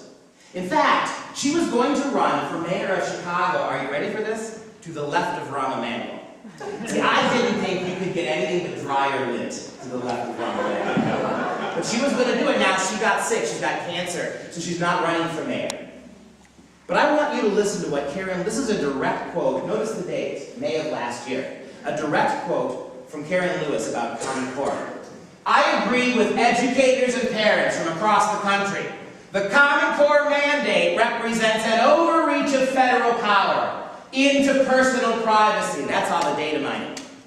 As well as an overreach of federal power into state educational autonomy. Can I just one more time play English professor? The word for the day, kids, is irony. I'm going to use that in a sentence. It is ironic that a Marxist socialist sees Common Core as too much government intervention. I mean, we've got a radical anti-capitalist telling you that this is way too much government. Quote, Common Core eliminates creativity in the classroom and impedes collaboration. Do we have any teachers here? All right, you tell me, keep me honest, teachers. As a 22-year teacher myself, aren't there days and times, more than we like to admit, where you got 27 blank stares looking back at you from the audience? Times where you have to set the textbook down, throw the curriculum out the window, and figure out a way to reach those kids. How do you do that when it's all scripted, when it all is geared to these tests that you don't have any flexibility? What are you doing to your teachers? You know, by the way, too, that Arnie Duncan in Washington has already put out a call to rename teachers. And many of the Pearson Common Core textbooks do. He doesn't want them called teachers. He wants teachers now to be called facilitators. Now think about this. A teacher is somebody who has individual talents and wisdom to give to a child. A facilitator is simply somebody who is handed something and then hands it off to somebody else, and it's even worse than that. Do you know what some schools in California, was there a month ago, what some schools in California have renamed teachers? Standbys. Because the kids do all the learning, they get all the stuff handed to them by the companies. The teachers just stand by in case they have to intervene and help somebody. Standbys. You understand now why the unions are balking? Again, though, what does this mean for the kids in your classroom? Education is becoming completely bureaucratized, completely technologized, completely centralized. Your teachers are just now babysitters. That's all they've become. Common Core eliminates creativity in the classroom and impedes collaboration. We also know that high-stakes standardized tests are designed to rank and sort our children, and they contribute significantly to racial discrimination and the achievement gap in American schools. And she's right about that, too. These tests will tell you your daughter sitting in my classroom, it's not going to tell me as the teacher anything meaningful about her performance or my teaching. But what it does do is come up with all sorts of invalid, statistically unverifiable information that they use to feed standard protocols about who our kids are and what they are and where they spend the money on, right? It allows, Arnie Duncan, you remember a couple years ago when Arnie Duncan, your Secretary of Education, said that the only objections to Common Core are coming from white suburban moms who can't stand the fact that their kids are dumber than they thought they were. And just a couple days ago, Arnie Duncan came out and said the entire opt-out movement of the exams is simply based on racism. That's the kind of junk stuff they put together from these big standardized tests. It's meaningless. Not only did Karen Lewis say that, but the entire Chicago Teachers Union crafted 30 different anti-Common Core resolutions. 30. Can't read them all, but here are a couple. The CTU resolution declares that, quote, instructional and curriculum decisions should be in the hands of classroom professionals who understand the context and interests of their students. That didn't happen. And the education of children should be grounded in developmentally appropriate practice. The very first person here today who calls Common Core developmentally inappropriate is the Chicago Teachers Union. You're going to hear it a dozen more times today. Quote, Common Core standards were developed by non-practitioners, non-teachers, non-professors, non-educators, including, who did it? Test and curriculum publishers, you know, the people who want to sell you stuff. And they've made, collectively, the textbook industry in the last 3 years has made over $20 billion selling stuff related to Common Core to the states in 3 years' time. Common Core tests standards were developed by non-practitioners, including test and curriculum publishers, and education reform foundations. You know, those big 501c3s whose purpose is not to educate your kids better, but to politicize their education, funded by people like Gates or George Soros, right? Non-practitioners and education reform foundation, as the Gates, the Broad. As a result, these standards better reflect the interests and priorities of corporate education reformers than the best interests and priorities of American students. And this is big time. Notice the date. Three months ago, January 24th, 2015, the entire Washington State Democrat Party called for an immediate removal of Common Core from the state of Washington. The entire state. If you want to run for public office as a Democrat in Washington State, and let's face it, everybody who runs for politics in Washington State is a Democrat. If you're going to run for political office in Washington State, and you want Democrat Party money, you have to sign on to this platform now. And here is what they said. If I didn't tell you it was the Washington Democrat Party, you would have thought this was written directly by a Tea Party. The Central Committee of the Washington State Democrat Party has passed a resolution that roundly condemns the Common Core standards. This is the first time a statewide Democrat Party has taken a position, a public position against the Core, and it happened in the backyard of the Gates Foundation. Chicago, Obama's stomping ground, rejects Common Core. This whole state of Washington, where Gates orchestrated this monstrosity, the Democrat Party now rejects Common Core. Here is the actual resolution. This is a work of art. This is poetry. Whereas the copyrighted and therefore unchangeable Common Core state standards are a set of controversial, top-down K-12 academic standards that were promulgated by wealthy private interests without any research-based evidence of their validity, and which are developmentally inappropriate at the youngest grades. And whereas the Central Committee, I went the wrong way. And whereas, as a means of avoiding the U.S. Constitution's 10th Amendment prohibition against federal meddling in state education policy, two unaccountable private trade organizations, the NGA and the CCSSO, have received millions of dollars in funding from the Gates Foundation and others to create Common Core. Oh, and before I go on to the next one, can I just do a quick little happy dance? Democrats cite the Constitution. Democrats cite the Constitution. This is a red letter day on so many fronts, right? And whereas the U.S. Department of Education improperly pressured state legislatures into adopting the standards and the high-stakes tests based on them as a condition of competing for federal race-to-the-top money, stimulus funds that should have been based on need, and whereas the implementation of Common Core will cost local school districts hundreds of millions of dollars to pay for standardized computer-based tests, new technology, curricula, teacher training, at a time when Washington State is already insufficiently funding K-12 basic ed without any proven benefit to students, and whereas other states have already pulled out of Common Core. Therefore, be it resolved that we call upon the Washington State Legislature and the Superintendent of Public Instruction to withdraw from Common Core and keep K-12 education student-centered and accountable to the people of Washington State. What do they know in progressive la-la land that you don't know here in New Hampshire? What do they know, those Democrats, that so many of our politicians in your state, even Republican ones, refuse to acknowledge? But you know what? You don't know me from Adam, so I got a couple more pieces of other non-conservative stuff for you. We'll get the break here in a few moments, but notice this. Notice the date. January 29th of this year, 3 months ago.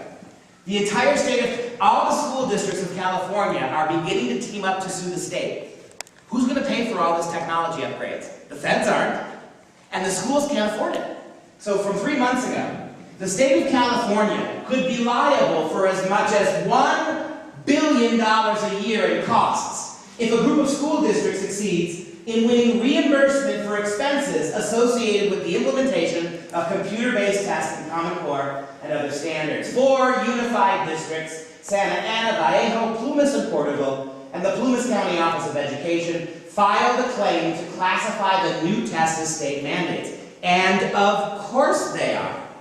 Not one of your states took Common Core until after the state took it and forced them to.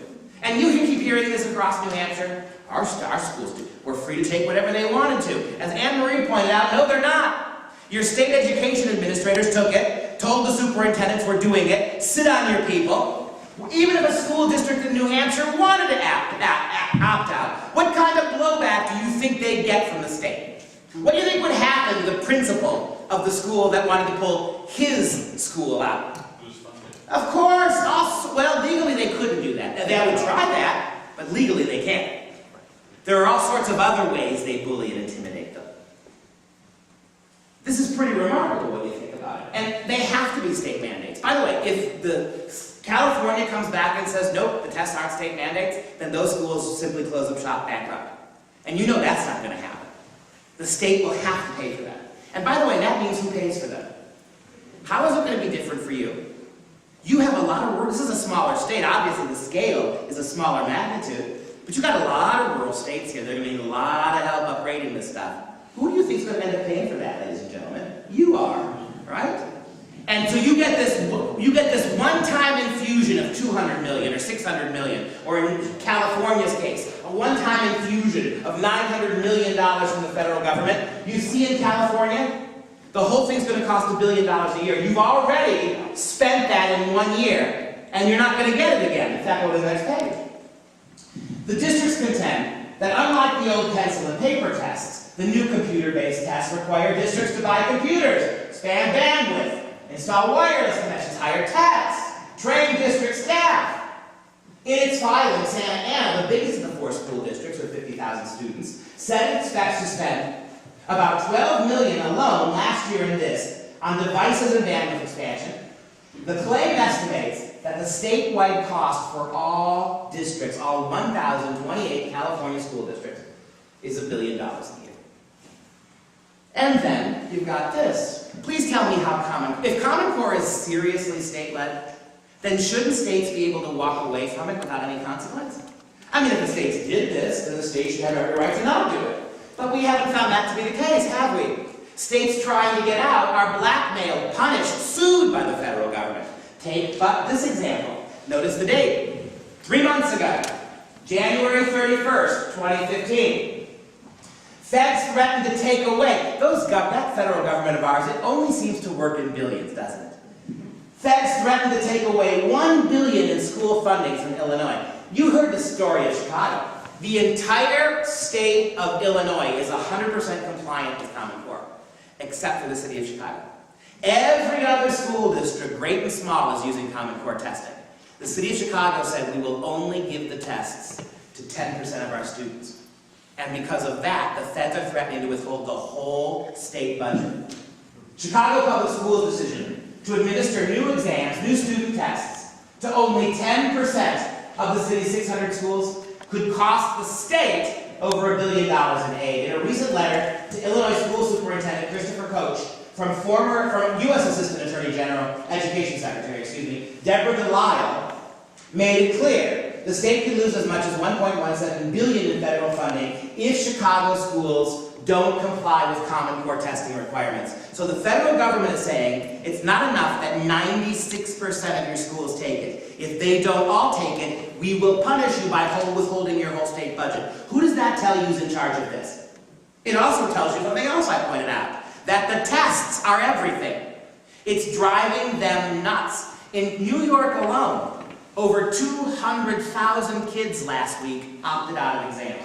It's a huge number. You have an entire school in Seattle where the entire high school opted out. Every kid refused to do it. And that's in progressive Seattle. It's in progressive New York. And 3 days ago, I haven't even had time to add it to the slides yet.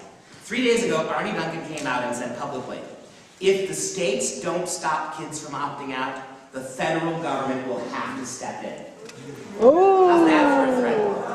what Ann Marie said is right. Up until now, the federal government has bullied state administrators. The administrators have all fallen in line and done it. But now but it's not the administrators' fault. They're bullying, bribing, blackmailing too. And moms and dads are still opting kids out. So now the feds step in and say, okay, we'll fix it if you don't. This is the mafia, for God's sake. This is mafiosa business here, the way they're handling this. Knuckles broken, an offer you can't refuse. Your federal government, ladies and gentlemen, is being run by criminals. Criminals at every level. This is criminal behavior. The money, and here's another thing another point I would really like to make, and I know we've got some politicians here, maybe you could enlighten us on this. So, Illinois is going to be, their $1.17 billion education budget is going to be withheld. As the article points out, that is less than 10% of all the money Illinois spends on education. So what is it in your state? What percentage of your overall education budget in this state comes from the federal government? It's under 10%. No. Is it higher? Yes. Because of the rural? For the State Department of Education, it's 70-something%. Comes from the feds? Yes. That's fascinating.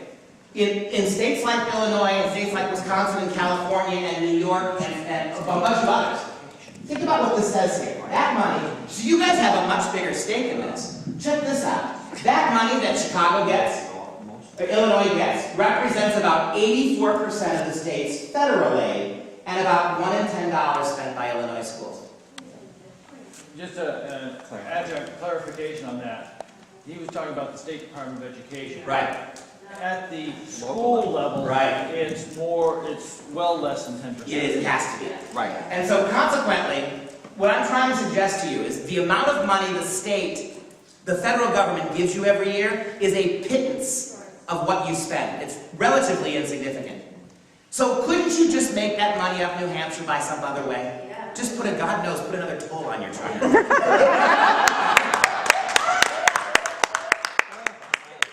not think that we could do a better job for less than $90 Yes. spending? Yes! If we didn't have to hold to all the federal standards? Bingo! And see, if you did that,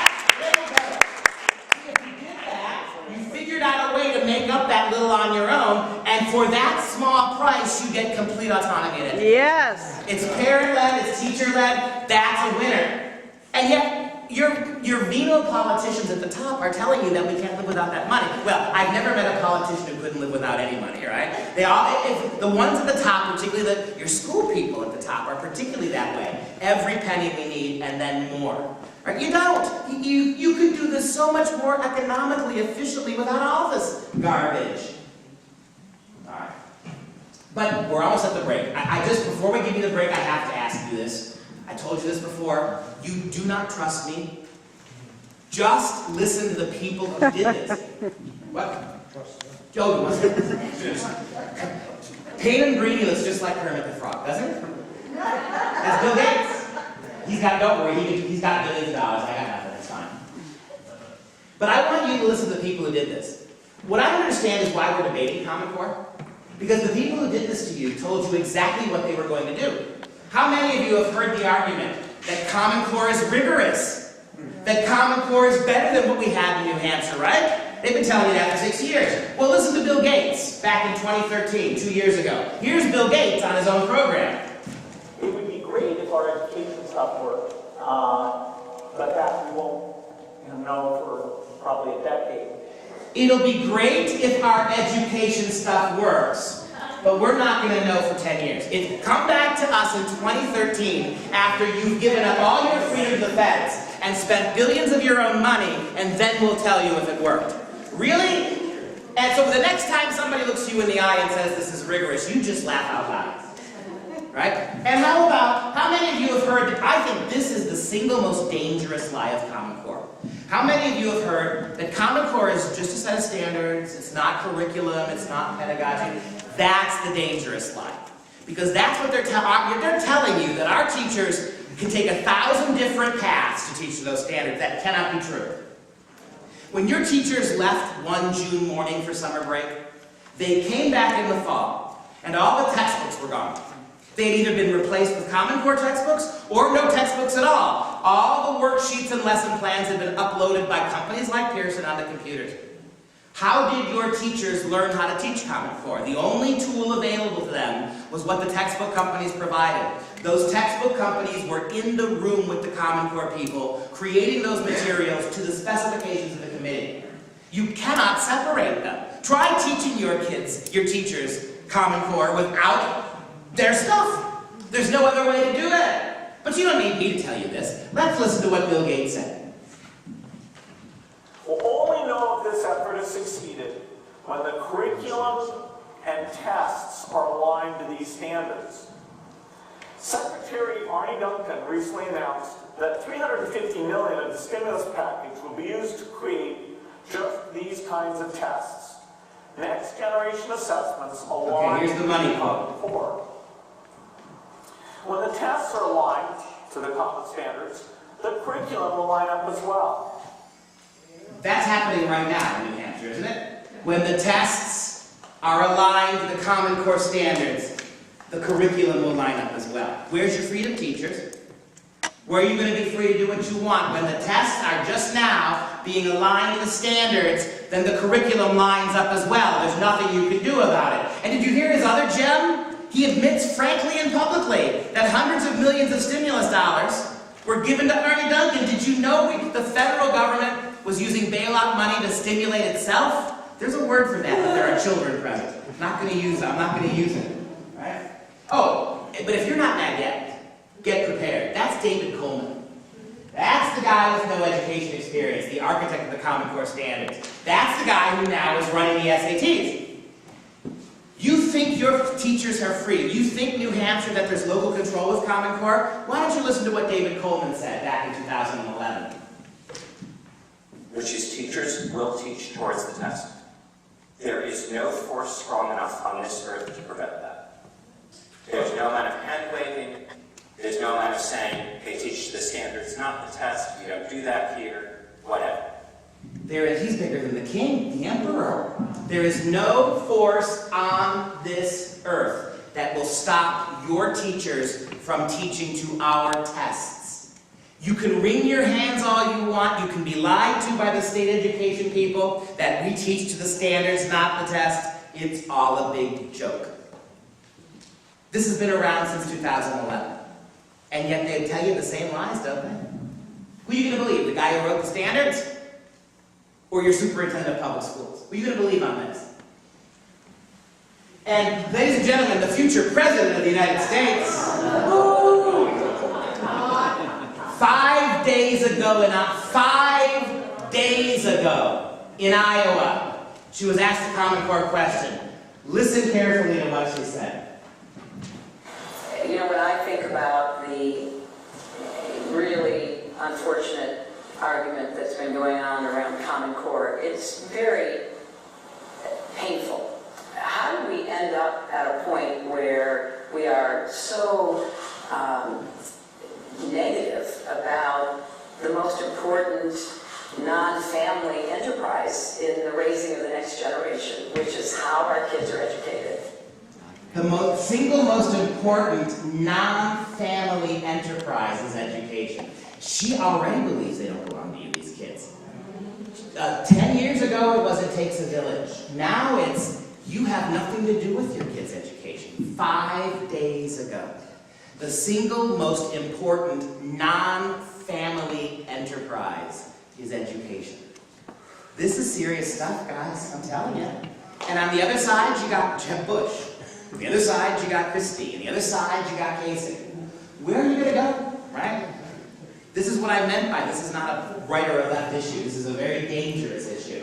Check this out. If you ever get to go to the Center for Teacher Quality, February 2015, they have done the most comprehensive survey yet of how much time your kids are going to be spent testing or prepping for tests in every grade. 4th grade, nationally, isn't even a major test year. And yet, 51 days out of a 180-day school year will be spent testing for Common Core. 51 days. And that includes prep testing, because your teachers are having to spend a whole lot of time doing mock exams with the kids. That's not teaching. It is unethical as a teacher to simply educate kids to pass a particular test. It is unethical. And yet that's all your teachers now can do. All right, I'm going to give you a break. I can tell you this. Take 5-10 minutes. The second part of this will go quick. Give me another 35-40 minutes, we'll be done.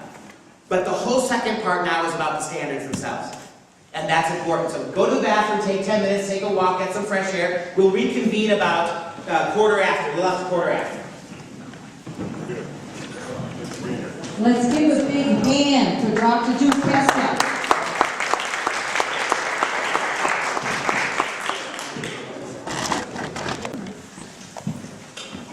Meanwhile, to facilitate you leaving after we're done, raise your hand if you'd like a card to get the slides, and I'll just give it to you right now. This way, it won't be messy and everybody can get what they want. Because at the end, people tend to crowd around, and this way you can just get your card if you don't have it. All you got to do is email me at this address, and we'll send, well, or Dave is going to be the one to send them to you.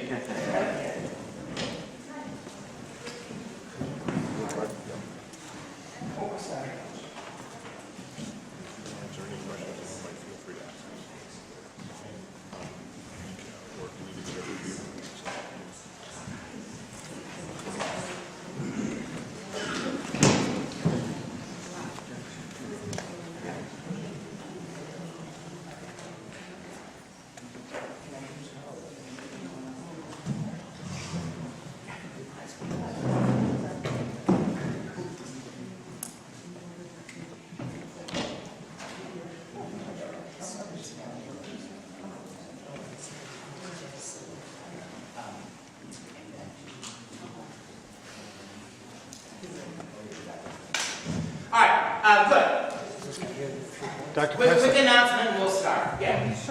The winning ticket was the gentleman that was downstairs. And anyone who has got questions that hasn't filled out a little index card, if you would please do so. If you don't have a card and a pen, there are more on the table out in the hallway. And just hand them to me at the end. Duke, he said I could go. Yeah, absolutely. Is going to answer questions, and we're going to let him continue. Good. We will. Thank you. Like I said, we can be very economical and get this done relatively quickly now that we have this information. So we'll definitely do that. And what I was going to say, what a strange thing that the individual who both won the raffle managed to be the only one not in the room when you did. If I were you, I'd get the lottery sheet. I would not play. Don't tempt fate. Go buy a lottery ticket. Having said that, before I begin the second part of this talk, I have one other thing to say to you. Again, even if you think you like the standards, even if you think for some reason this is fantastic, can you sit by with the way they did it and let this stand? We are no longer a constitutional republic if you do. If you allow unelected, unappointed people to do this off the grid, if you allow your federal government to engage in this kind of illegal bullying, coercion, this evasion, we've already lost the country, let alone your kids. You've got to fight this. But I'll show you, what I think is a very rational, reasonable way, what the problem with these standards are. We're only going to look at English and math. We'll take a little foray into science, because that's coming next. But you need one last little history lesson, and I promise I'm going to stop doing it. The Common Core people, because I think transparency matters. The Common Core people, after they wrote the standards, they went and hired an outside committee. They brought 29 people into Washington, D.C. to evaluate their own standards. They called this committee the Validation Committee. Interestingly, of the 29 people they brought in, there was only one math expert and one English expert. Only one person with mathematical background who had any experience writing national standards, and only one English professor who did. This Validation Committee was given complete carte blanche. If they said get rid of the standards, they would go. If they said the standards were great, they'd use them. If they said fix the standards, that was the contract they signed. The only two experts, one in English and math, both voted no. Both voted to throw the standards out. The English expert is a neighbor of yours. It's Dr. Sandra Stotsky, right down in Massachusetts. And Dr. Stotsky has been to your state a dozen times talking about Common Core. She's been here talking about Common Core, that's right. Dr. Stotsky is considered one of the foremost experts on English language arts development. So credentialed was she, the Common Core hired her to evaluate their standards. She said, get rid of them. She said, and I quote, "These standards in reading, writing, and comprehension are going to set our kids 2 years behind the 2 years they're already behind the high-achieving countries in these areas. You have to get rid of them." Dr. Stotsky, by the way, also helped write Massachusetts state standards. The standards she put together for the people of Massachusetts that were thrown out for Common Core, they were the highest standards in the whole country. They were the only, Massachusetts used to be the only state in the Union that if you pulled it out of the United States and put it up against the rest of the world, they finished in the top 10 in reading, writing, math, and science. Massachusetts, for $240 million from Common Core, and Deval Patrick, the former governor, they took Common Core, they got rid of the Massachusetts standards, and now Massachusetts education has been gutted to the level of the worst states in this country. But they're all bad together, so that's the common in Common Core. The math professor is a very, very impressive guy, a retired Stanford University math professor by the name of Professor James Milgram. Now, most of the math calculations that got us to the moon in 1969, he did them as a young man. He was NASA's mathematician. He said, get rid of the standards immediately. He said, and I quote, "It is an absolute joke to think that Common Core math is going to prepare your kids for STEM careers. Science, technology, engineering, and math. You know, the unimportant things. It is an absolute joke to think that Common Core is going to prepare your kids for STEM careers or even for math at a four-year college. It's not designed for that." Both Stotsky and Milgram voted no. They convinced other people on that committee to vote no. Do you know what the Common Core people did? They just erased their names from the document. They just blacked them out, cut out their objections, and they validated the standards anyway with the people who remained on the committee, and that was that. That's why Stotsky's traveling all over the country. That's why Milgram, we had both Stotsky and Milgram into Wisconsin to testify before our legislature. They're doing what we're doing, all of us are doing. Right? Again, where can you go to hear a pro-Common Core speech? You know, when you go to your school boards, you know what happens, right? They give you 3 minutes, whoopity-doo, at the end of everything to talk, and then you can't ask questions. How dare you ask questions of our school board members, right? Well, the idea that the school board members would actually they'll give you your 3 minutes. So you see what we're dealing with here? How do you convey anything of the magnitude of this disaster in 3 minutes? You can't. And then even if you could, you're not going to get an answer back from them. This is the system we have. So, having said that, this comes directly from Sandy, and as an English professor, it makes perfect sense to me. What are the problems with Common Core English? Well, first of all, at every grade level, kids in Common Core English spend more time writing than reading. We have upped the level of writing by 50% in Common Core, and we have lowered the level of reading by 50%. As Dr. Stotsky points out, this doesn't work. Every metric shows that kids learn how to read and learn how to love reading only by reading a lot, and you only learn how to write well after you have a fairly advanced reading knowledge. That's absolutely standard. Thank you. Yeah, I know. It's amazing, isn't it? And yet, as Dr. Stotsky points out, our kids aren't reading much of anything, and what they are reading is really not good stories. It's really not very good for them. So what's the point of this? Maybe that's why kids are coming home with these really crazy writing prompts, like the one from Wisconsin a couple of years ago, when little 8-year-olds, little 3rd graders, were sent home and told to write an essay on how the state is just like the family, but better. A whole district of 8-year-olds, right? Because as Dr. Stotsky points out, if they're not reading, then they're not writing about what they're reading, they're writing about what they're being prompted to write about, right? And then you've got an even bigger problem.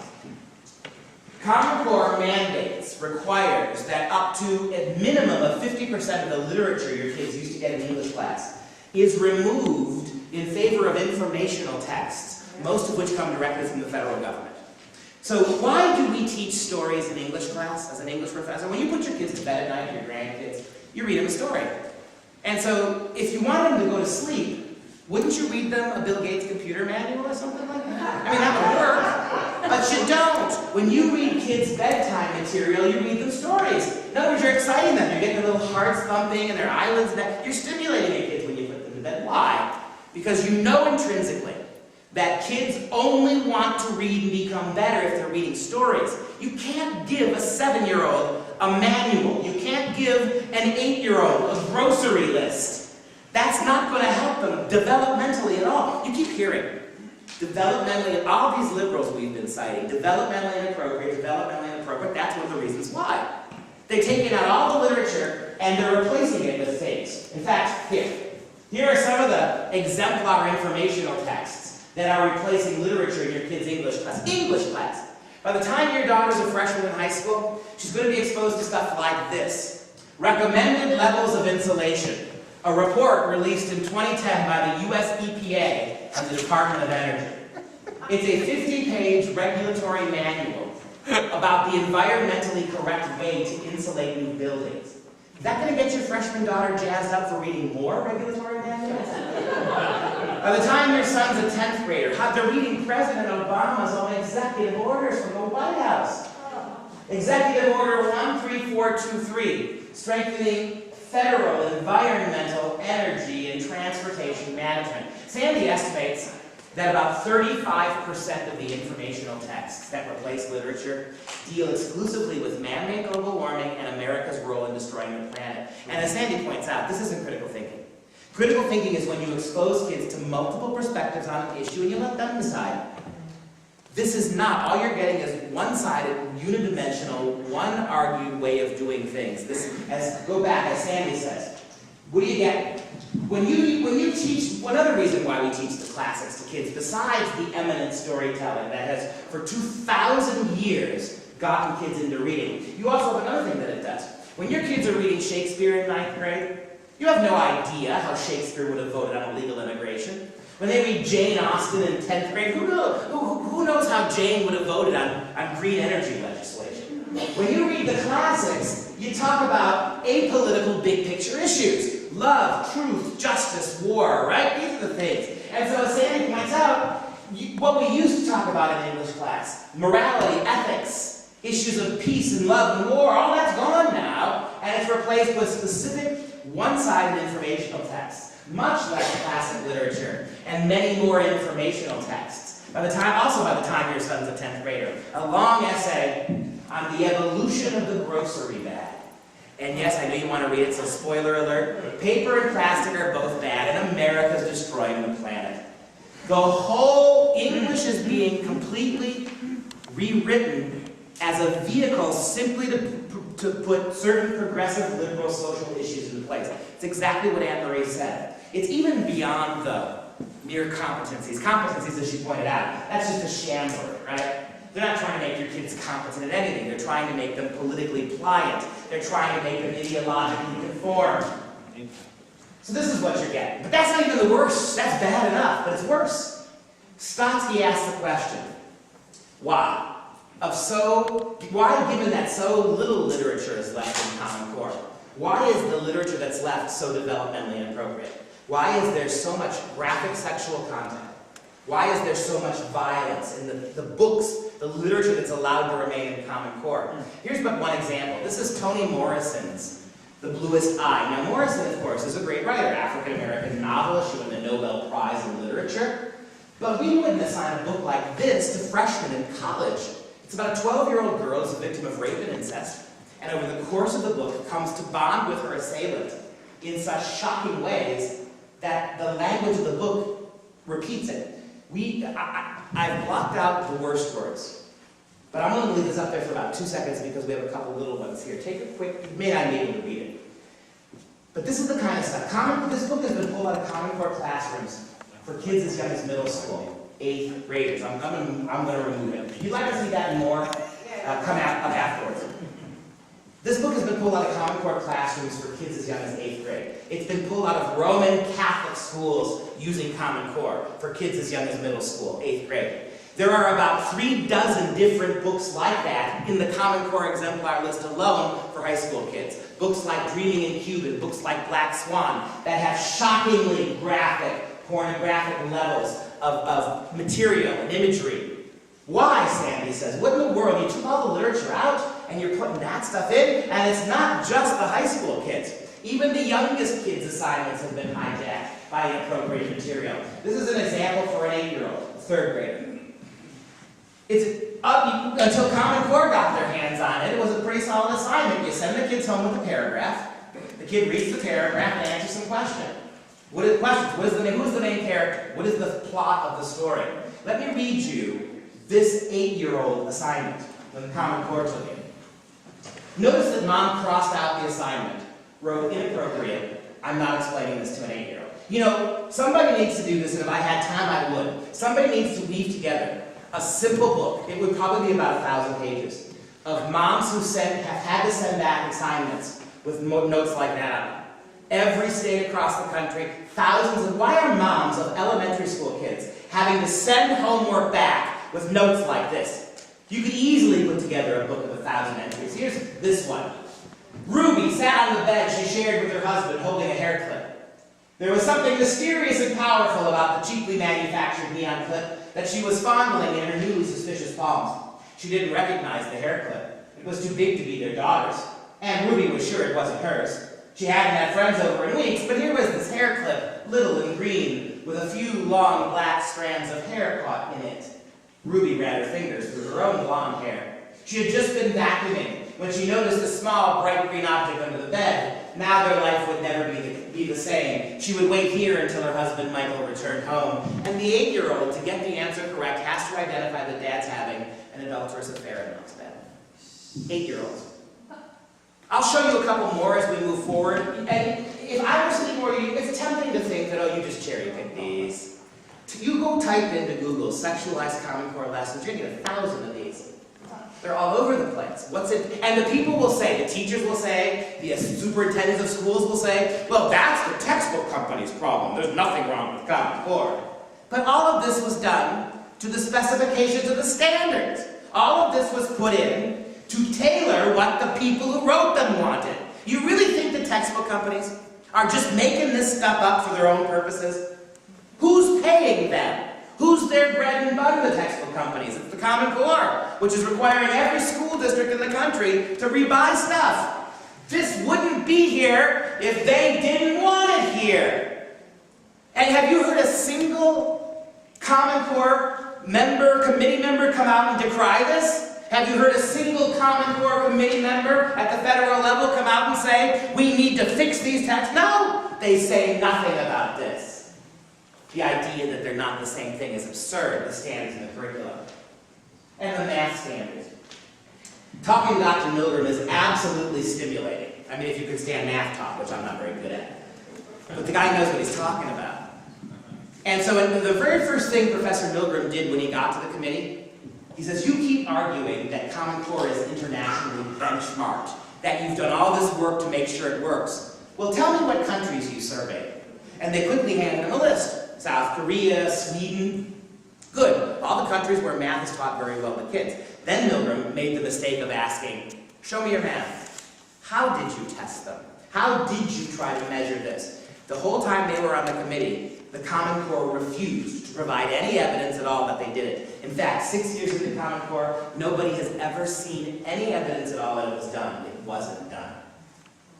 You heard Gates, we don't even know if it's going to work. The idea that this is rigorous, that we measured this, it's all a big lie. That's the first reason Milgram refused to validate it. Then came the math itself. And in talking to him, he says, this math curriculum is not a math curriculum designed to allow kids good at math to excel. In fact, he says, for lack of a better word, and this ties exactly into what Ann Marie said earlier, this is social justice math. In other words, it's not fair that so few kids can really become high-level mathematicians. That's socially unjust. So what we're going to do is we're going to create a math paradigm where all kids are comfortable with a very little math and no kids allowed to go ahead. That sounds incredible, but I'll show you what I mean. Take this video. The woman in this video is a former community activist from Chicago. You cannot make that up. And here she is talking to a group of high school math teachers in Illinois about the fundamental premise of Common Core math. But even under the new Common Core, even if they said 3 times 4 was 11, if they were able to explain their reasoning and explain how they came up with their answer really in words and oral explanations, and they showed it in the picture, but they just got the final number wrong, we're really more focusing on the how and the why. First of all, can you hear this okay? It sounds real tinny to me. Can we give the volume a little boost on this maybe? I think that would help. If that's possible, I don't know that it is. I don't know if there's anybody here who can do that anyway. Can't? No? Okay. Okay, that's fine. All right. We'll work through it, and I'll make sure I repeat what's said in the videos then. But that's a pretty serious indictment, isn't it? The right answer isn't as important as being familiar with processes. Even if they get the final number wrong, we're not worried about that. What we're worried about is how they verbalize it. This is really interesting, right? Because one of the primary ways that Common Core math is taught in elementary schools, where math foundations are built, critical, right? One of the primary places it's taught, how it's taught, is the parent share program, where kids are put in little groups of 2 and 3. Teachers don't teach math. This is the whole facilitator thing. The kids are given basic math problems. And the purpose of the group is not to get the right answer. It's to get all 3 kids to agree on what they think the answer is. We have an actual test from New York, where a little boy wrote, the question was 7 times 6. He wrote 42. And the teacher marked wrong and wrote, in vivid pencil, she wrote, the other 2 children in your peer group agreed on a different answer. So they got it correct. You did not agree with the other 2 children. The little boy got marked wrong.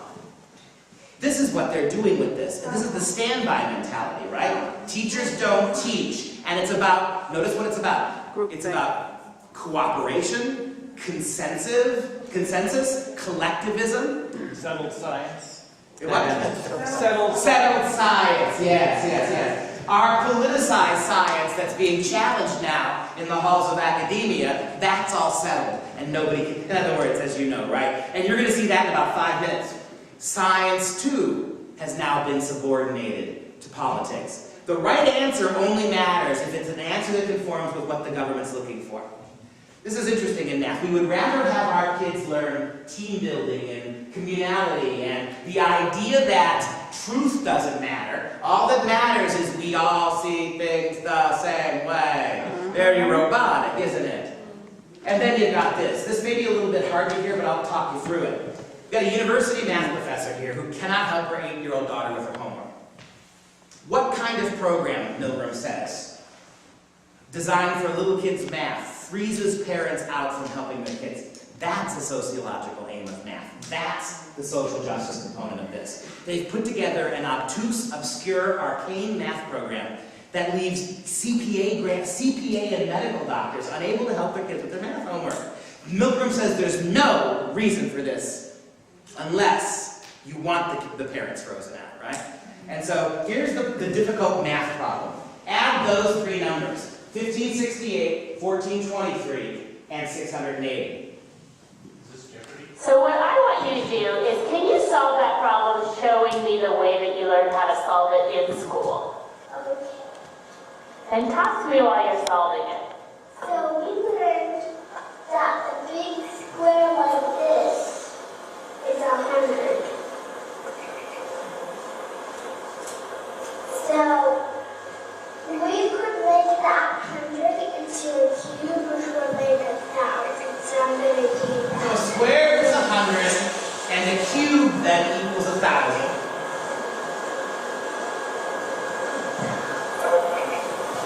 So let's just say that's 1,000.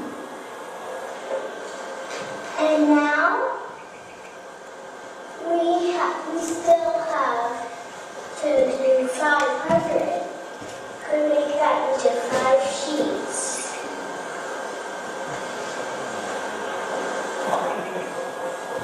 You see how nobody's adding anything, right? This is what you have to do to get the first number on the board.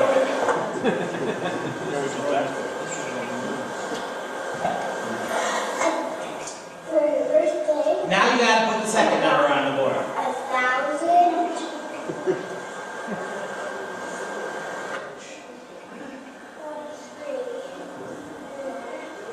The dots represent what?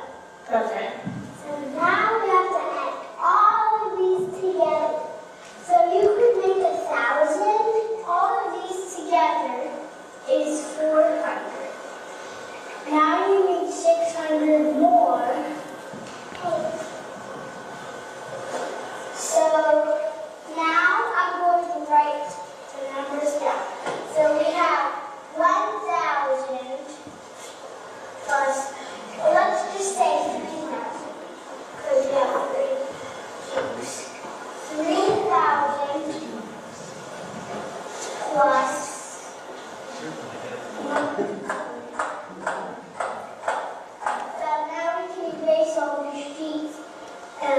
numbers and text instead. So, and the papers have a total of 30,764. Okay, so that problem you just solved took about 8 minutes. Yeah, that's what we're doing in school. So that problem Listen. have a stack.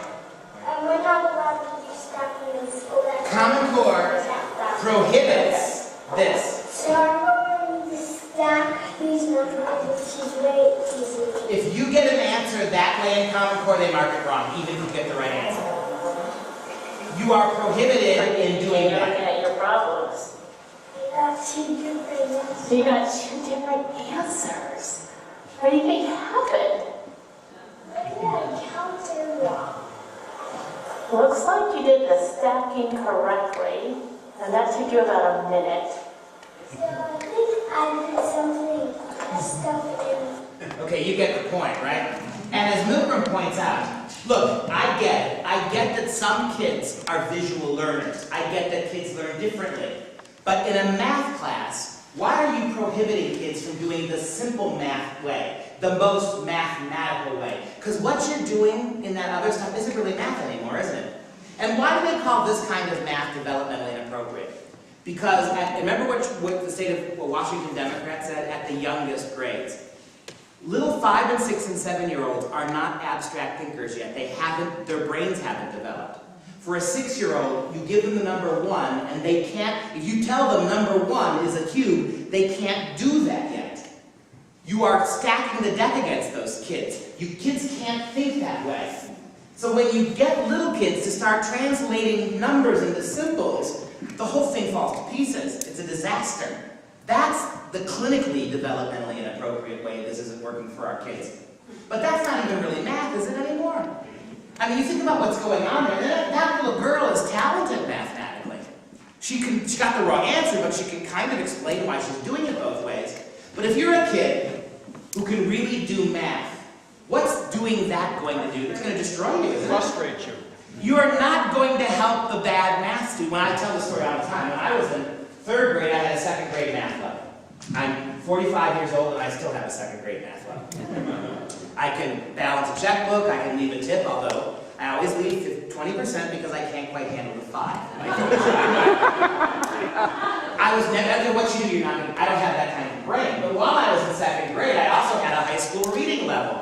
And they were letting me in 3rd grade read Shakespeare and Aeschylus and Dante, and I loved it. What would have happened to the one thing I could do well, reading and writing, if you forced me to stay in 3rd grade reading Jesus and Ramona for the next 8 years? You know, we've lost more gifted and talented programs in this country in the last 2 years than in the previous 40 years combined, because you understand what common means in Common Core? Nobody's going to be uncommon.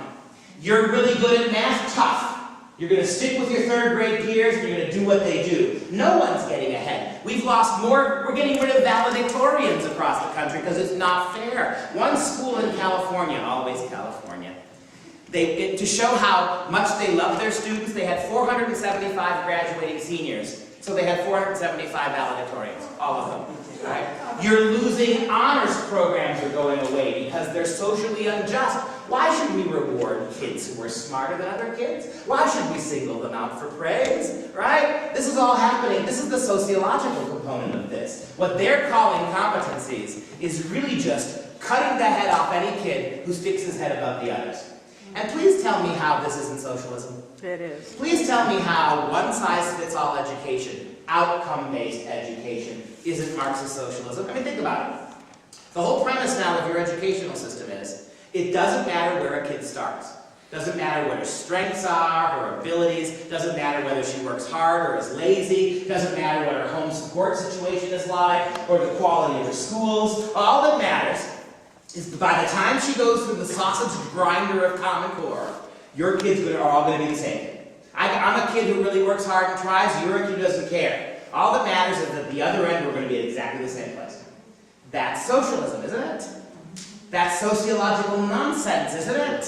But that's what's going on here. And this is going to blow you away. I said this before, don't listen to me. That guy right there at the table, that's Jason Zimba.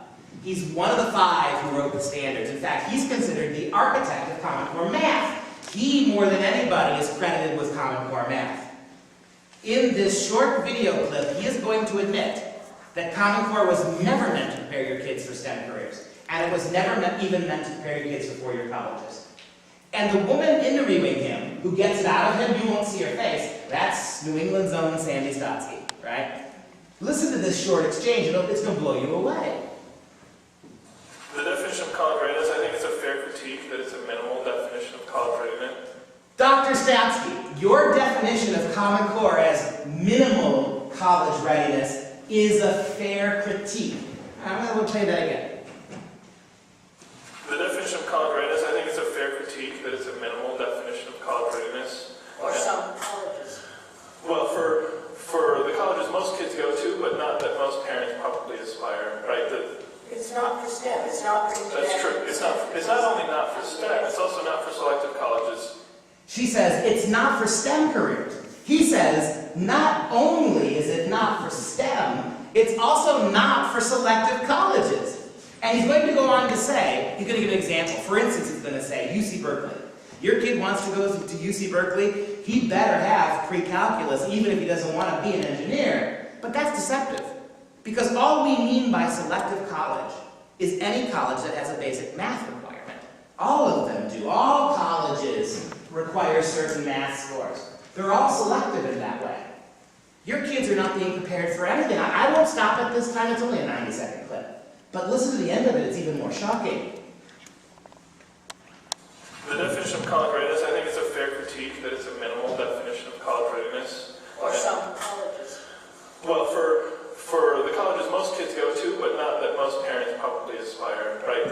It's not for STEM, it's not for That's true. It's not only not for STEM, it's also not for selective colleges that, for example, UC Berkeley, even whether you're going to be an engineer or not, you better have pre-calculus to get into UC Berkeley, right? engineering colleges. And that's true. I think the third pathway goes a lot towards that, but your issue is really broader than that. Yes. So I just wanted to make sure that we got that I'm out. not just thinking of selective colleges.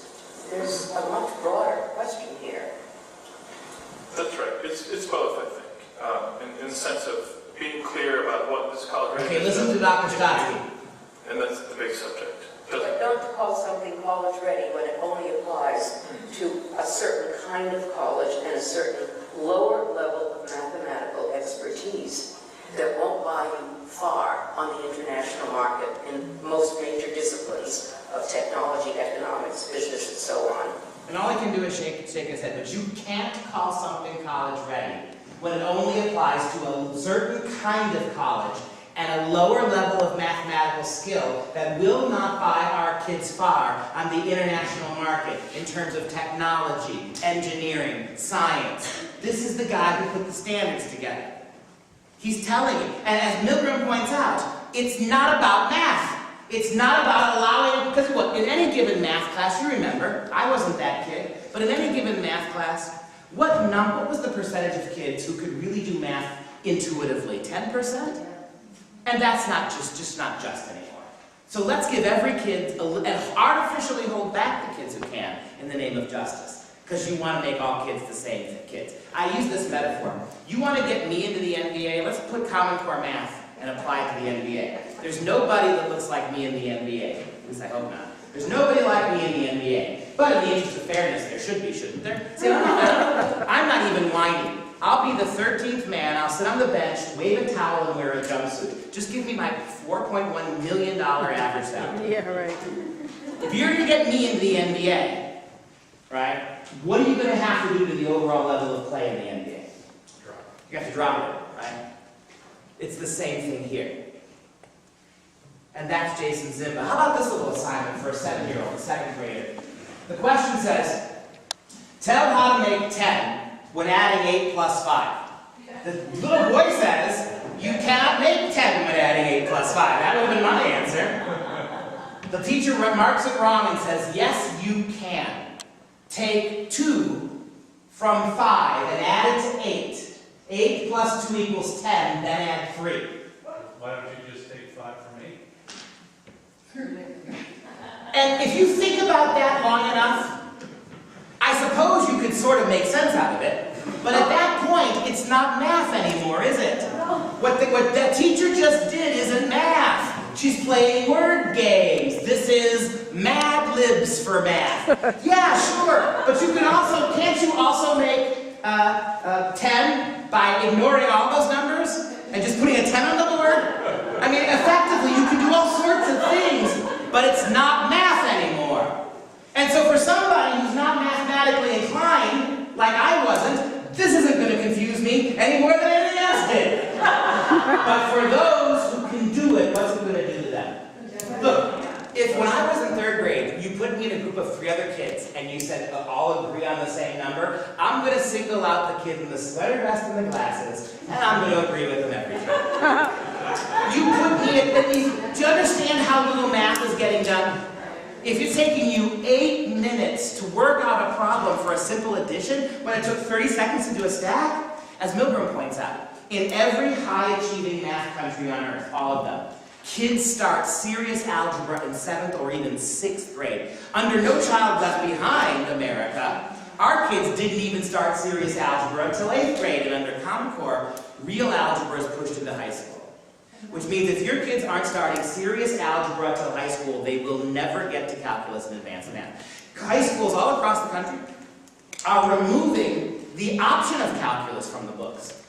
Because even if you've got 1 or 5 or 10 kids who'll get there, they're not going to offer it, because the other kids couldn't get there too. So they're just quietly erasing the course. Taking on VLABs. Lowering the level, the maximum level that kids will get to something much more kids can get to. And as Milgram says, where are your architects and your doctors and your engineers going to come from? That's why I like poetry, right? Because you can get a lot of different answers. That's not going to work if you're building a bridge. It's not going to work, is it, if you're making a specific engineering calculation, or if you're an architect, right? Let's just eyeball it.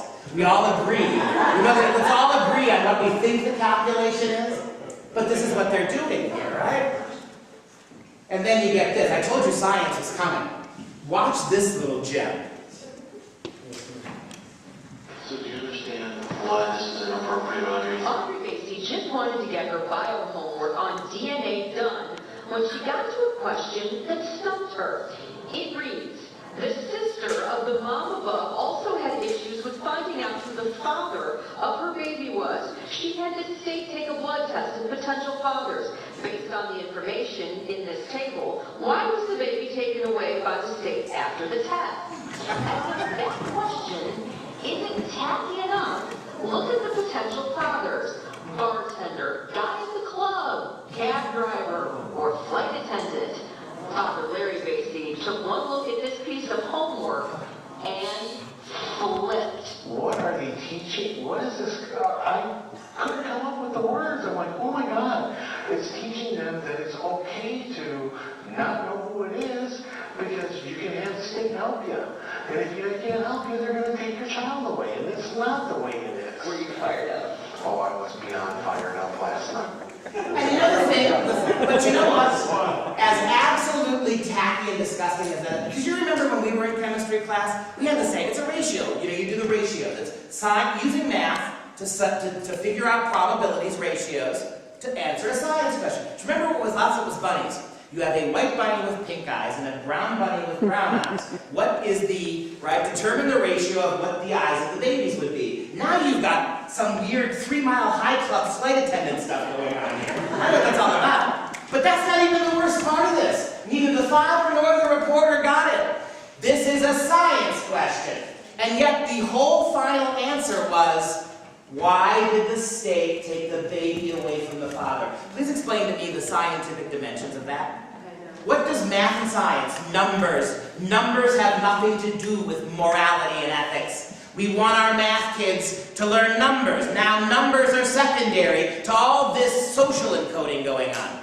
What does it matter? And after you go through all the science and the math and learn all about baby daddies, once you do all that, then you have to tell us, because that's what they want to know. Why did the state take the baby away? Not only that, did you notice that the choice of fathers was a multiple choice question? Yes, and none of them had names. Flight attendant, guy at the club. Guy at the club. She didn't know it. One night stand. They didn't know the names, right? What kind of message is this sent? Give me my pink-eyed bunnies all the time, right? This is a problem. This is a really big problem. Oh, and I didn't even notice this. I'm not going to replay it, but I've seen this 1,000 times. When the little girl is shown at the table doing her homework, right behind her on the wall is a great big picture of Einstein. Did you notice that? Einstein. And it put me in mind of something. 90 years ago, Albert Einstein said, "You standardize cars. You do not standardize children." I do not want to... He said, "You standardize cars. You do not standardize children. I do not want to live in a world that standardizes children." Albert Einstein. Right? He also struggled with math. So there. Alright, so okay. And then how about this? Let's just do another one, will we? This is an assignment for a 4th grader, a 9-year-old. It's also about ratios. Notice the title of the math assignment, Determining Fairness. Please tell me what addition, subtraction has to do with fairness. But that's the point. And notice this, work with a partner, don't get the standbys involved, work with a partner, write a ratio for each sentence. If they are equal, then you must answer, it is fair. If they are unequal, you must answer, it is not fair. Here's the ratio. You pay $184 for 2 tickets to a concert. I pay $266 for 3 tickets. Please tell me, why is it their business how much I pay for anything?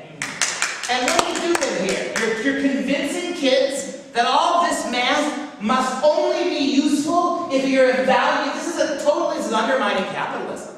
This is a complete critique of capitalism. Fairness is what we're using math for, not for math's sake, not to make us better engineers or architects. We're using math to determine social justice. Yes. And I love this. After you do that, you have to write and justify your conclusions. What information can you use to justify the fairness of this? Who do you think they're going to be citing there? Maybe a little Marx, maybe a little Bill Ayers for good measure, maybe a little Saul Alinsky. Where are you going to go to justify the conclusion of fairness in this? And that's a whole other opportunity for your teachers to work in all kinds of other garbage, right, related to this. What does any of it have to do with math? And this, We've got over 40 different school districts in this country, all across the country, who are doing things like this now. You've got actual school districts who are warning and threatening parents not to let your kids do any work that's not the grade appropriate work. This may be the most disgusting thing yet. You have American educational institutions insisting that kids do no more than what the class parameters are.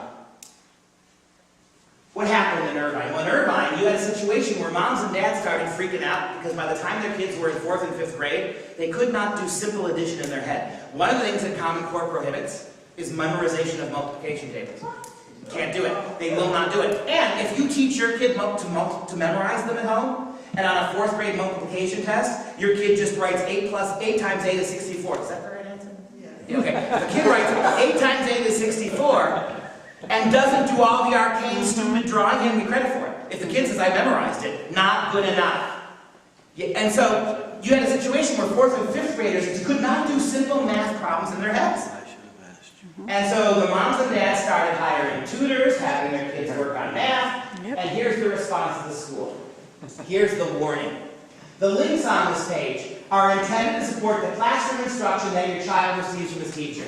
It is not appropriate to go ahead of the classroom instruction or to have your child use this site to work on math that is intended for subsequent grade levels. Here's the threat. Your child's math instruction and math placement will not change as a result of working ahead. This means that your child will continue to work in the grade level appropriate math regardless of any work that's done and turned into the teacher. Your 5-year-old, maybe your 5th grader, may be ready for geometry. Your 8th grader may be ready for calculus, but they're not going to. They're going to stay with their peers, and they're going to do what the other kids do. No one's going anywhere. I gave this talk about 8 months ago in Irvine, California. And sitting in the first 2 seats were 2 school board members. They hung their heads. Within 1 week, that was taken off the website. They haven't changed the policy. They just took it down. And I've got all the screenshots for when it was up there, in case you think I just made that up. And there are other schools doing similar things all across the country now. You're not going anywhere other than the kids your age. Do you understand what common means in Common Core now? You can't possibly want this for your kids.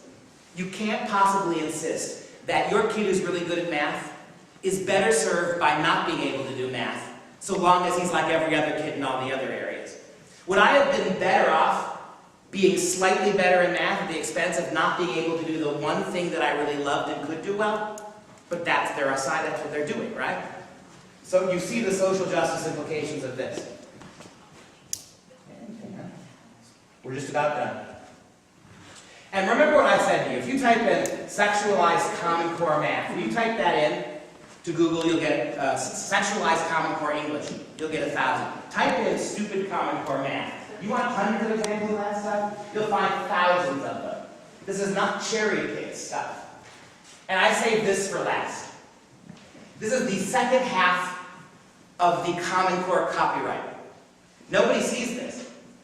I had over a dozen lawyers look at this and they all tell me the same thing. Not only is this ridiculous and it would never stand up in court, it is frighteningly inappropriate. You don't, if all Common Core is just a simple set of benign standards that are going to help our kids learn, right, then you would never do this. Look at the way they indemnified themselves. Here's what it says. Under no circumstances shall the MGA Center or the CCSSO, individually or jointly, be liable for any direct, indirect, incidental, special, exemplary, consequential, or punitive damages, however caused, and on any legal theory of liability, whether for contract, tort, strict liability, or a combination thereof, including negligence or otherwise, arising in any way out of the use of the Common Core, even if we were advised of the possibilities of such risk and potential damage beforehand. You tell me that the car I sell you keeps blowing up. And then when you buy another one from me and it blows up, you can't sue me for that. That's not going to hold up in any court. If this indeed is just some innocent set of standards, this is what they're telling you. You can't sue us for any reason, even if we knew in advance that what we're doing was going to hurt your kids.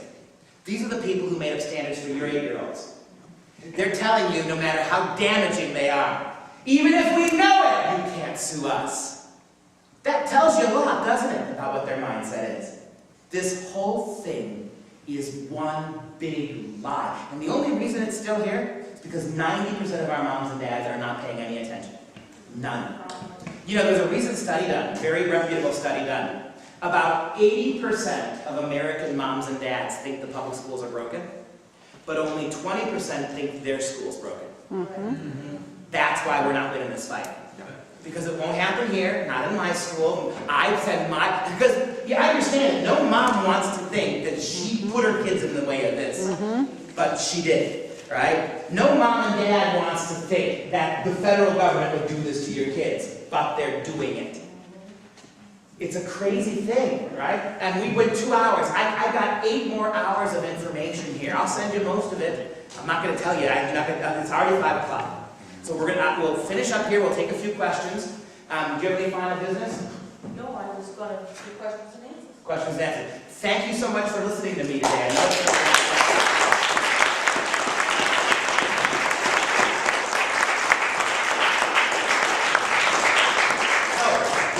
And by the way, if you didn't get a business card, or for whatever reason, if you go to that website, fpusa.org, that's where we'll send it to you too. So if you got a card, you can use that or do it that way. We also have, a lot of people asked over the break, one of the things I did do, as I'm working with this Group Freedom Project, we put together a complete online homeschool to help moms who want to homeschool but are afraid. We've got all of our materials there. I wrote the curriculum for the humanities in conjunction with another woman, Mary Black. So that is 100% Common Core. And even if you don't ever want to use the school, don't care about that. Don't use the school. Take the book and just borrow our reading list. Right? If you don't know how to homeschool your kids, take the book for free and look at what we put together for them and steal it. I don't care. But do something but get your kids out of these public schools. Because even if you kill Common Core tomorrow, this stuff isn't going to go away. They're not going to get rid of the books. If the state of New Hampshire mandates the end of Common Core, they're going to start singing Core Mountain. Isn't it funny that they found the millions and millions of dollars in your state schools to buy these textbooks, but the minute you tell them to stop it, they'll tell you we have no money to replace them? The whole thing is a scam. All right? And in those 4 states, there were 4 states that never took Common Core to begin with: Alaska, Nebraska, Virginia, and Texas. And guess what's in all 4 of their schools? Guess what the school administrators have bought for their classrooms? They're doing Common Core anyway. Now, they may not be taking the tests, but they're also in all those schools. There's a site, Breitbart, Texas, where moms and dads can go to Breitbart, Texas, and list all the ways Common Core is in their schools, despite the state outlawing it. The educators are going to, the education people are going to do what they want, regardless of what the state says, and regardless of what you say. The only really way to protect your kids is to shield them, please, from this. All right, thanks. Go ahead. Let's have a big hand to Dr. Pesta. Never has anyone been so applauded for depressing an entire room. So I guess I got that distinction. You're exciting to listen to. Has anyone else got a question that they want to turn into me? We have time for a few. The first question: what happens to the data that is collected, and will the colleges lower their standards to blend it with Common Core? The data is both being harnessed at the federal level to keep data on kids and families that can be used against kids and families in the future, and it is also being peddled to third-party entities who will seek to sell your kids things. You won't believe this, but on the ELA exams in New York State 2 years ago, when the kids sat down to take their exams, their English exams, on the computers, each page of the exam came with sponsorship, big company sponsorships, from Nike and from Coca-Cola. There were all sorts of, woven through the exams your kids took, all sorts of product placement that they were advertising to sell things to your kids to. The biggest problem with the data, though, is that schools are beginning to put together permanent files on your kids that have almost nothing to do with education and everything to do with family background, attitudes of the children, medication taking, behavioral issues in the classroom. There's a whole program created called PBIS, which is a program that allows and mandates that teachers have to do, every day they have to enter behavioral comments on the kids. All of this is being gathered and collated now. What they're trying to do here, Dave just threw this up for me. As of December of last year, 4 months ago, these are all the federal agencies. Notice this is from the Weekly Standard, Fed's Plan for Agencies. As of December of last year, every one of those federal agencies gets all the information gathered on your kids in these tests. And notice what you've got. This is just the federal agencies. Did you know that the Department of Indian Native American Health Services gets all your kids' educational data? Did you know that the Federal Trade Commission gets it? Did you know that the HHS Secretary for Legislation, the Department of Labor, the Department of Veteran Affairs, the Department of Defense gets all your kids' information? Did you know that the Secretary for Preparedness Response, the Office of Minority Health, the Office for Civil Rights, the National Science Foundation, all these federal agencies, everything that's collected via tests and otherwise, they get it. And that's just at the federal level. Your second part of that question was what? Will colleges lower their standards to blend with Common Core? Not because of Common Core. They've been doing it for 20 years. I got to tell you, I teach in Wisconsin, and which is a pretty good school system. 4 out of 10 of my kids don't belong. 40% of the kids I teach at all levels shouldn't be in college. They either intellectually cannot do the work or attitudinally they won't do it. Yet, why do we keep taking them? We're already, and this is why you should not be afraid of the ACTs and the SATs. Already colleges and universities are taking anybody with a pulse. I mean, I'm not talking about the Harvards and the Yales. I'm talking about, they just take legacies, right? Unlearned legacies. But the point is that one of the very first things President Obama did when he became president, nobody remembers this, almost before he did anything else, he federalized the student loan program. Which means the federal government is giving everybody money to go, even if you're going for something kind of stupid, or something that will never pay you back those loans.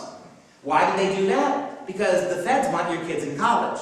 Not because they want your kids to get a college education, but because it's 4 more years of really good government control. Why do you think the same people, now he wants 2 free years paid of technical college, and he wants mandatory government prepaid pre-K. Why? There's no evidence that pre-K programs work. There is no Head Start, there's no evidence it does any, we spent billions on Head Start, and there's not a single shred of evidence it did any good. So why do we want it? Because the schools get to parent your kids at 3 instead of 5. And they keep them till they're... Why do you think the national health care law lets your kids be children until they're 27?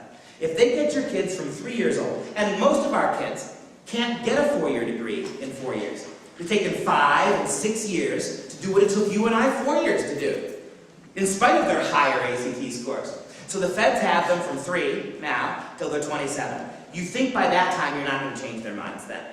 And so your universities have already lowered their standard. Why not take a bunch of kids who are going to fail out in 2 years? Because if they fail out in 2 years, we still get their $100,000 from the feds. Right? We're taking kids left and right. In fact, the federal government last year, you may remember, rewrote Title IX legislation, making it harder for universities to turn anybody away. More difficult. You're going to be in a situation very rapidly where kids who are rejected from college are going to start suing on some sort of form of discrimination. And the feds are going to side with those kids. They want all your kids in school. The good news about that is, if you're homeschooling your kids, or private schooling them, and they don't know Common Core, I promise you, they're already taking anybody. If your kids can read and write and do math, they're going, as long as you're going to pay for them, your universities are shameless. I tell my students this all the time. Universities train kids to go out and protest everything. Gasoline companies, cops. Yet the one thing we're never protesting our students is us. There is no commodity in American life, almost no commodity, that's gone up as much as college tuition. You would think with how much those kids are getting hammered, they'd be protesting us. No. We have them protesting you, right? So the universities will continue. The standards thing is a sales ship. We're moving rapidly towards this idea that college education is what a high school education was 40 years ago. Everyone should go and the government should pay for it. So don't worry about your kids not getting in. If you do the right thing by your own standards and by God, and you do the right thing biblically and educate your kids the right way, and don't worry about this, they'll get into college. Now, what they'll find there is a whole other, give me another 2 hours, we'll talk about that. Next question. We have several. What is the status of the usage of biometric data, such as heart rate monitors, posture seats, etc., in the information gathering process? Well, it's going a lot faster than we thought it was. For instance, there was a whole program in Encinitas, California about 2 months ago that they put in. They spent $300,000 of taxpayer money. They gave all the kids iPads. And they put in this fancy technology where it was facial recognition. You couldn't turn on the iPad. And all their school, there were no textbooks. All their schoolwork was uploaded on that. And so when you opened the iPad, you had to hold it up to your face. It would recognize 300 data points of your face and turn on. The minute anybody who wasn't the kid looked at that iPad, it shut down. So you're a mom and dad at home. Kids doing his homework, right? Kids doing their homework. And they're doing junk like this. And you go to see what they're reading. The minute you pick it up is the minute it freezes you out. Bad. Hundreds of thousands of dollars in Encinitas, right? This is the kind of stuff. I will say, as far as the biometric stuff, the stuff about posture seats, and that's not moving as fast as all these technological apps that are gathering data and monitoring and spying on kids when they're doing their work. That's taking off through the roof. The technology now in the computers and the iPads and in the tests that they take online are really ratcheting up. They're spying, they're data gathering. That's gone through the roof. And this Encinitas thing is a big deal because they're touting this as, look at how we're protecting your kids. We're protecting your kids from all sorts of things by freezing everybody else. In fact, no one can look at it. All they're protecting the kids from is their parents. Because the schools still get all the information. The people who program and have the apps that run all that stuff, they're still collecting and gathering all that data. The only one they're protecting the kids from is you, the parents. Dr. Pesta, this person wants to know what to say at a school board meeting, and is there encouraging progress? There's not much you can say in a 3-minute school board meeting. There's just not. And they've done that by design. They give you 3 minutes at those school boards, right? What are you going to say? What are you going to say that's not going to make you look like a kook? How do you take a 2.5-hour talk with all this documentation and condense it into 3 minutes of anything coherent?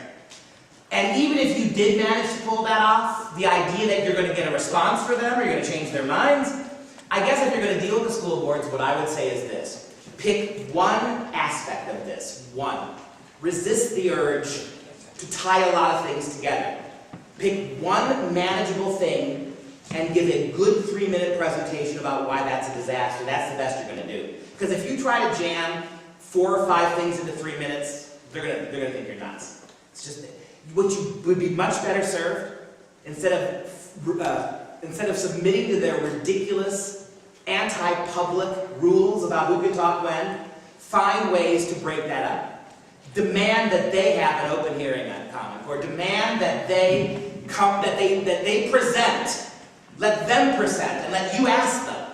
Right? Get them out of that school board mentality. These are the people you elected to the school board. You voted them in to do a job for you. You have every right to demand accountability. Demand it. Accountability is not them sitting behind the table and giving you 3 minutes with no question and answer period. Look, people, I'm going to say this. They work for you. When you guys have a school board election in this town, what's the percentage of people that turn out? 8, 9%, 10%, 17 even? What is that? You want to fix it? Put somebody else on those school boards. And you know what that means, moms and dads? We need more of you to run and fewer politicians. Is there anybody that would be willing to run for those offices? Do it. And then get those people on, because then you can begin to change things. But the one thing we cannot keep doing is griping that the people that we either put in office or didn't bother to elect in the first place aren't doing what we want them to. Change the rules. You can do that locally. Right? You got, obviously, we've given 6 talks since we've been in Massachusetts and New Hampshire. We've had 0 politicians there. Today you got 3 of them here. Good. You got guys listening to you. You got guys listening to you. 5 here today. Holy cow. Right? What shall we say to candidates who are in favor of Common Core? First of all, what you say to them is, show me any empirical evidence why you're for this. You say you're for it. You have a position of absolute power. You are in a position legislatively powerful. Please show me any evidence why you believe what you believe. You will find out quickly that 95% of your politicians can't tell you anything meaningful about Common Core. They can't tell you where it came from or who did it or why it's there. They can tell you. None of what you saw today will they tell you. They will repeat the talking points. It's state-led. How do you know that, sir? It's rigorous. Please tell me how you know that, ma'am. Right? Then you can have your little binder of stuff, though they won't read it. Right? Because they're doing, most of your politicians, what the superintendent wants and what the governor wants, right? So you need more guys like this, brave men and women here today. You need more of them, keep electing them. Number 2, change the complexion of your school boards. You can do that, right? And number 3, you're New Hampshire, for God's sake, you're not Connecticut. You're not Massachusetts. What happened to Don't Tread on Me? What happened to Live Free or Die? Come on, take it back. Don't let a couple of big cities, and by big I mean big for New Hampshire, don't let a couple of big cities completely transform what you all want and stand for. But you've got to be more active. Dr. Pesta, we have time only for a couple more.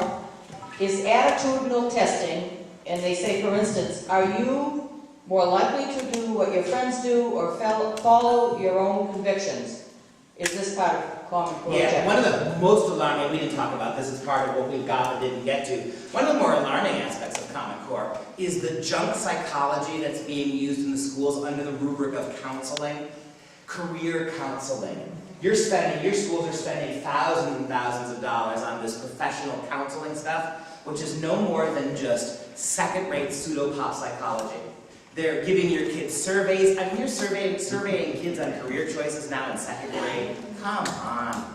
But what you're doing is you're using these faux surveys and these silly little sociological questionnaires. You're using them in a very devastating way to begin to put things in the minds of kids, number one, but number two, to allow these uncredentialed, for lack of a better word, teachers, the people doing this stuff, they're not trained psychometricians, they're not trained psychologists. You are having school administrators and even teachers now, you're forcing them into the position of making really serious value judgments about the nature of your kids' mental health, educational health, and encoding them in permanent files, and they have no business doing that.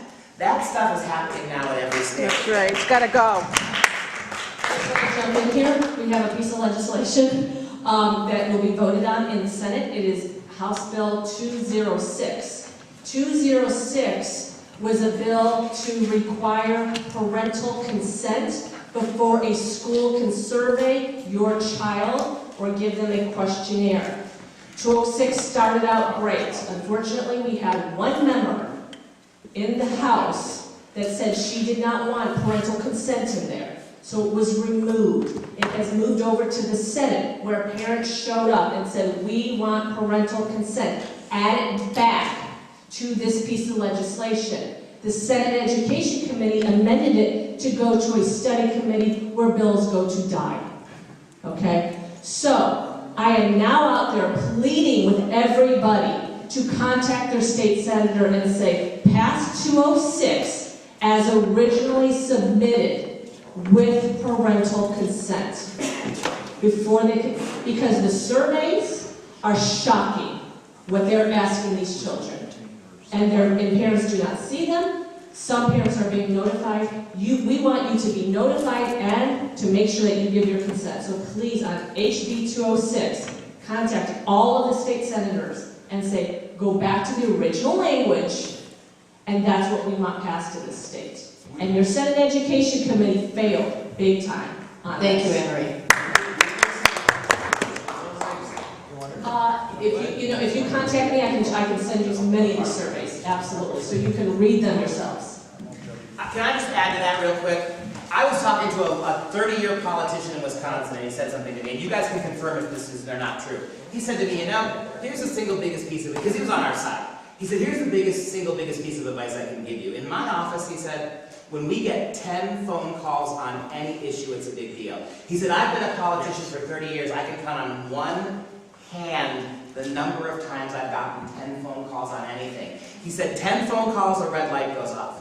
100 phone calls, eyebrows go up. 1,000 phone calls, and it's a whirlpool. If you can get even modest, imagine if you got 5,000 people to call on this, it would slow things down, if not stop them. Is that relatively fair? That is definitely very, very right. They don't hear from you. Part of the reason we're in this mess is because the guys you put in office and the ladies you put in office, they never hear from you, but you know what? And this is the honest to God's truth. They've got Pearson reps, they've got Common Core reps, being paid by Bill Gates six-figure salaries in the Connecticut legislature, in the New Hampshire legislature, who are in people's office every day saying, hey, you're going to stand true to Common Core. Hey, every day, that's their whole job. You guys got to work, you got kids to babysit, you got things to do. But they've got full-time lobbyists who they hear from day in and day out. If they don't hear from you, why would they do what you want them to do? Handwritten letters. Handwritten letters, phone calls, have days where you rotate, right? Maybe once a month. 10 of you every month, one day. 10 of you go down there and you just walk the halls, right? And then the next month it's somebody else 10. That's going to make a big deal, but you got to do it. Simple, straightforward email, not a form email that some site put out, but a real email from you. Yeah. And especially to your own to local your legislature. guys. Yes. Yeah. And the other thing is that in the emails, don't accuse and don't rant. Right? It's just the way the world works. If you get in somebody's face and say, you SOB, I elected you and you're not, don't. Say, dear sir, as a loyal supporter of yours who would hope to support you in the future, I respectfully demand you stand with the people of New Hampshire and pull back Common Core. That's right. Effective, respectful, that carries a lot of weight, especially if it's for somebody who wants your vote in the future. But again, these are simple things. Nothing I just said to you is impossible for anybody. Letters, emails, phone calls, one day every 3 or 4 months down at the Capitol. That you can do. And if you don't do it, then your kids are already being taken from you. don't, you gotta do it. Next question. Yes, okay, we're almost done. I know we've got to work a little bit through the last two. How will Common Core affect the Catholic schools? This person says, these have been often considered a better educational choice in the U.S. for many decades. I have 20 years of Catholic school, from kindergarten through my first master's degree. I got involved fighting this because the Catholic Church took it without being asked. Here's the point that I make. I've spoken to over 40 bishops in this country. And here's what I say to all of them. Why did you take this the first year you could? If Common Core is going to be good, it's going to be good in 3 years. You have been educating your kids much better than the public schools. You, without even being asked to, without even waiting to see if it would work, your schools took it, got rid of classical Catholic education. You could have done it in 2 years. You could have done it in 5 years. And you know what I've heard? 38 of the 40 bishops didn't even know Common Core was put in their schools. What happened was, about 30, 40 years ago, they took all the priests out of the schools because there weren't enough priests. The priests were then assigned to the diocese where they had to run the diocese. But the Catholic schools then replaced the priests with Department of Education graduates. They brought in professional educators, people with degrees from the University of New Hampshire, right? And even if they were Catholic, many of them weren't, even if they were Catholic, they were Catholics who had spent 4 years being indoctrinated by our colleges of education. They got into the Catholic schools 30 years ago and immediately set about making the Catholic schools less Catholic and more public school. 40 years of that now we've got. And all of them did it. So that your Catholic schools are studying. This is true of your Lutheran schools, your Presbyterian schools that took it. The people running those schools are educators first. They're not Christians. They're hired by the schools. The Catholics hire them because they have an education degree. Why in the world? You are already educating kids better without it. But there you go. And so yes, it is already destroying the schools. I had a meeting with the diocese in Manchester. I'm trying to think ago how long ago that was. At least a year. It's at least a year ago, because I was concerned about the Catholic schools. And at that time, we have a new bishop. At that time, they had just hired a superintendent. He's a monk from St. Anselm's, and I sat down with him, along with Emmett McGordy out of the American Principles Project. And we went through all of this with them. And at the end, he said to me that you have no intention of using Common Core in our schools. And I walked away thinking, my God, we have somebody who gets this. He is an intellect, he understands this. I am not that intertwined with what is going on, although my son is at Trinity. I know that parents have seen some materials in Catholic schools, but I do believe we have some amazing leadership in our diocese. I think that we have the right person in there.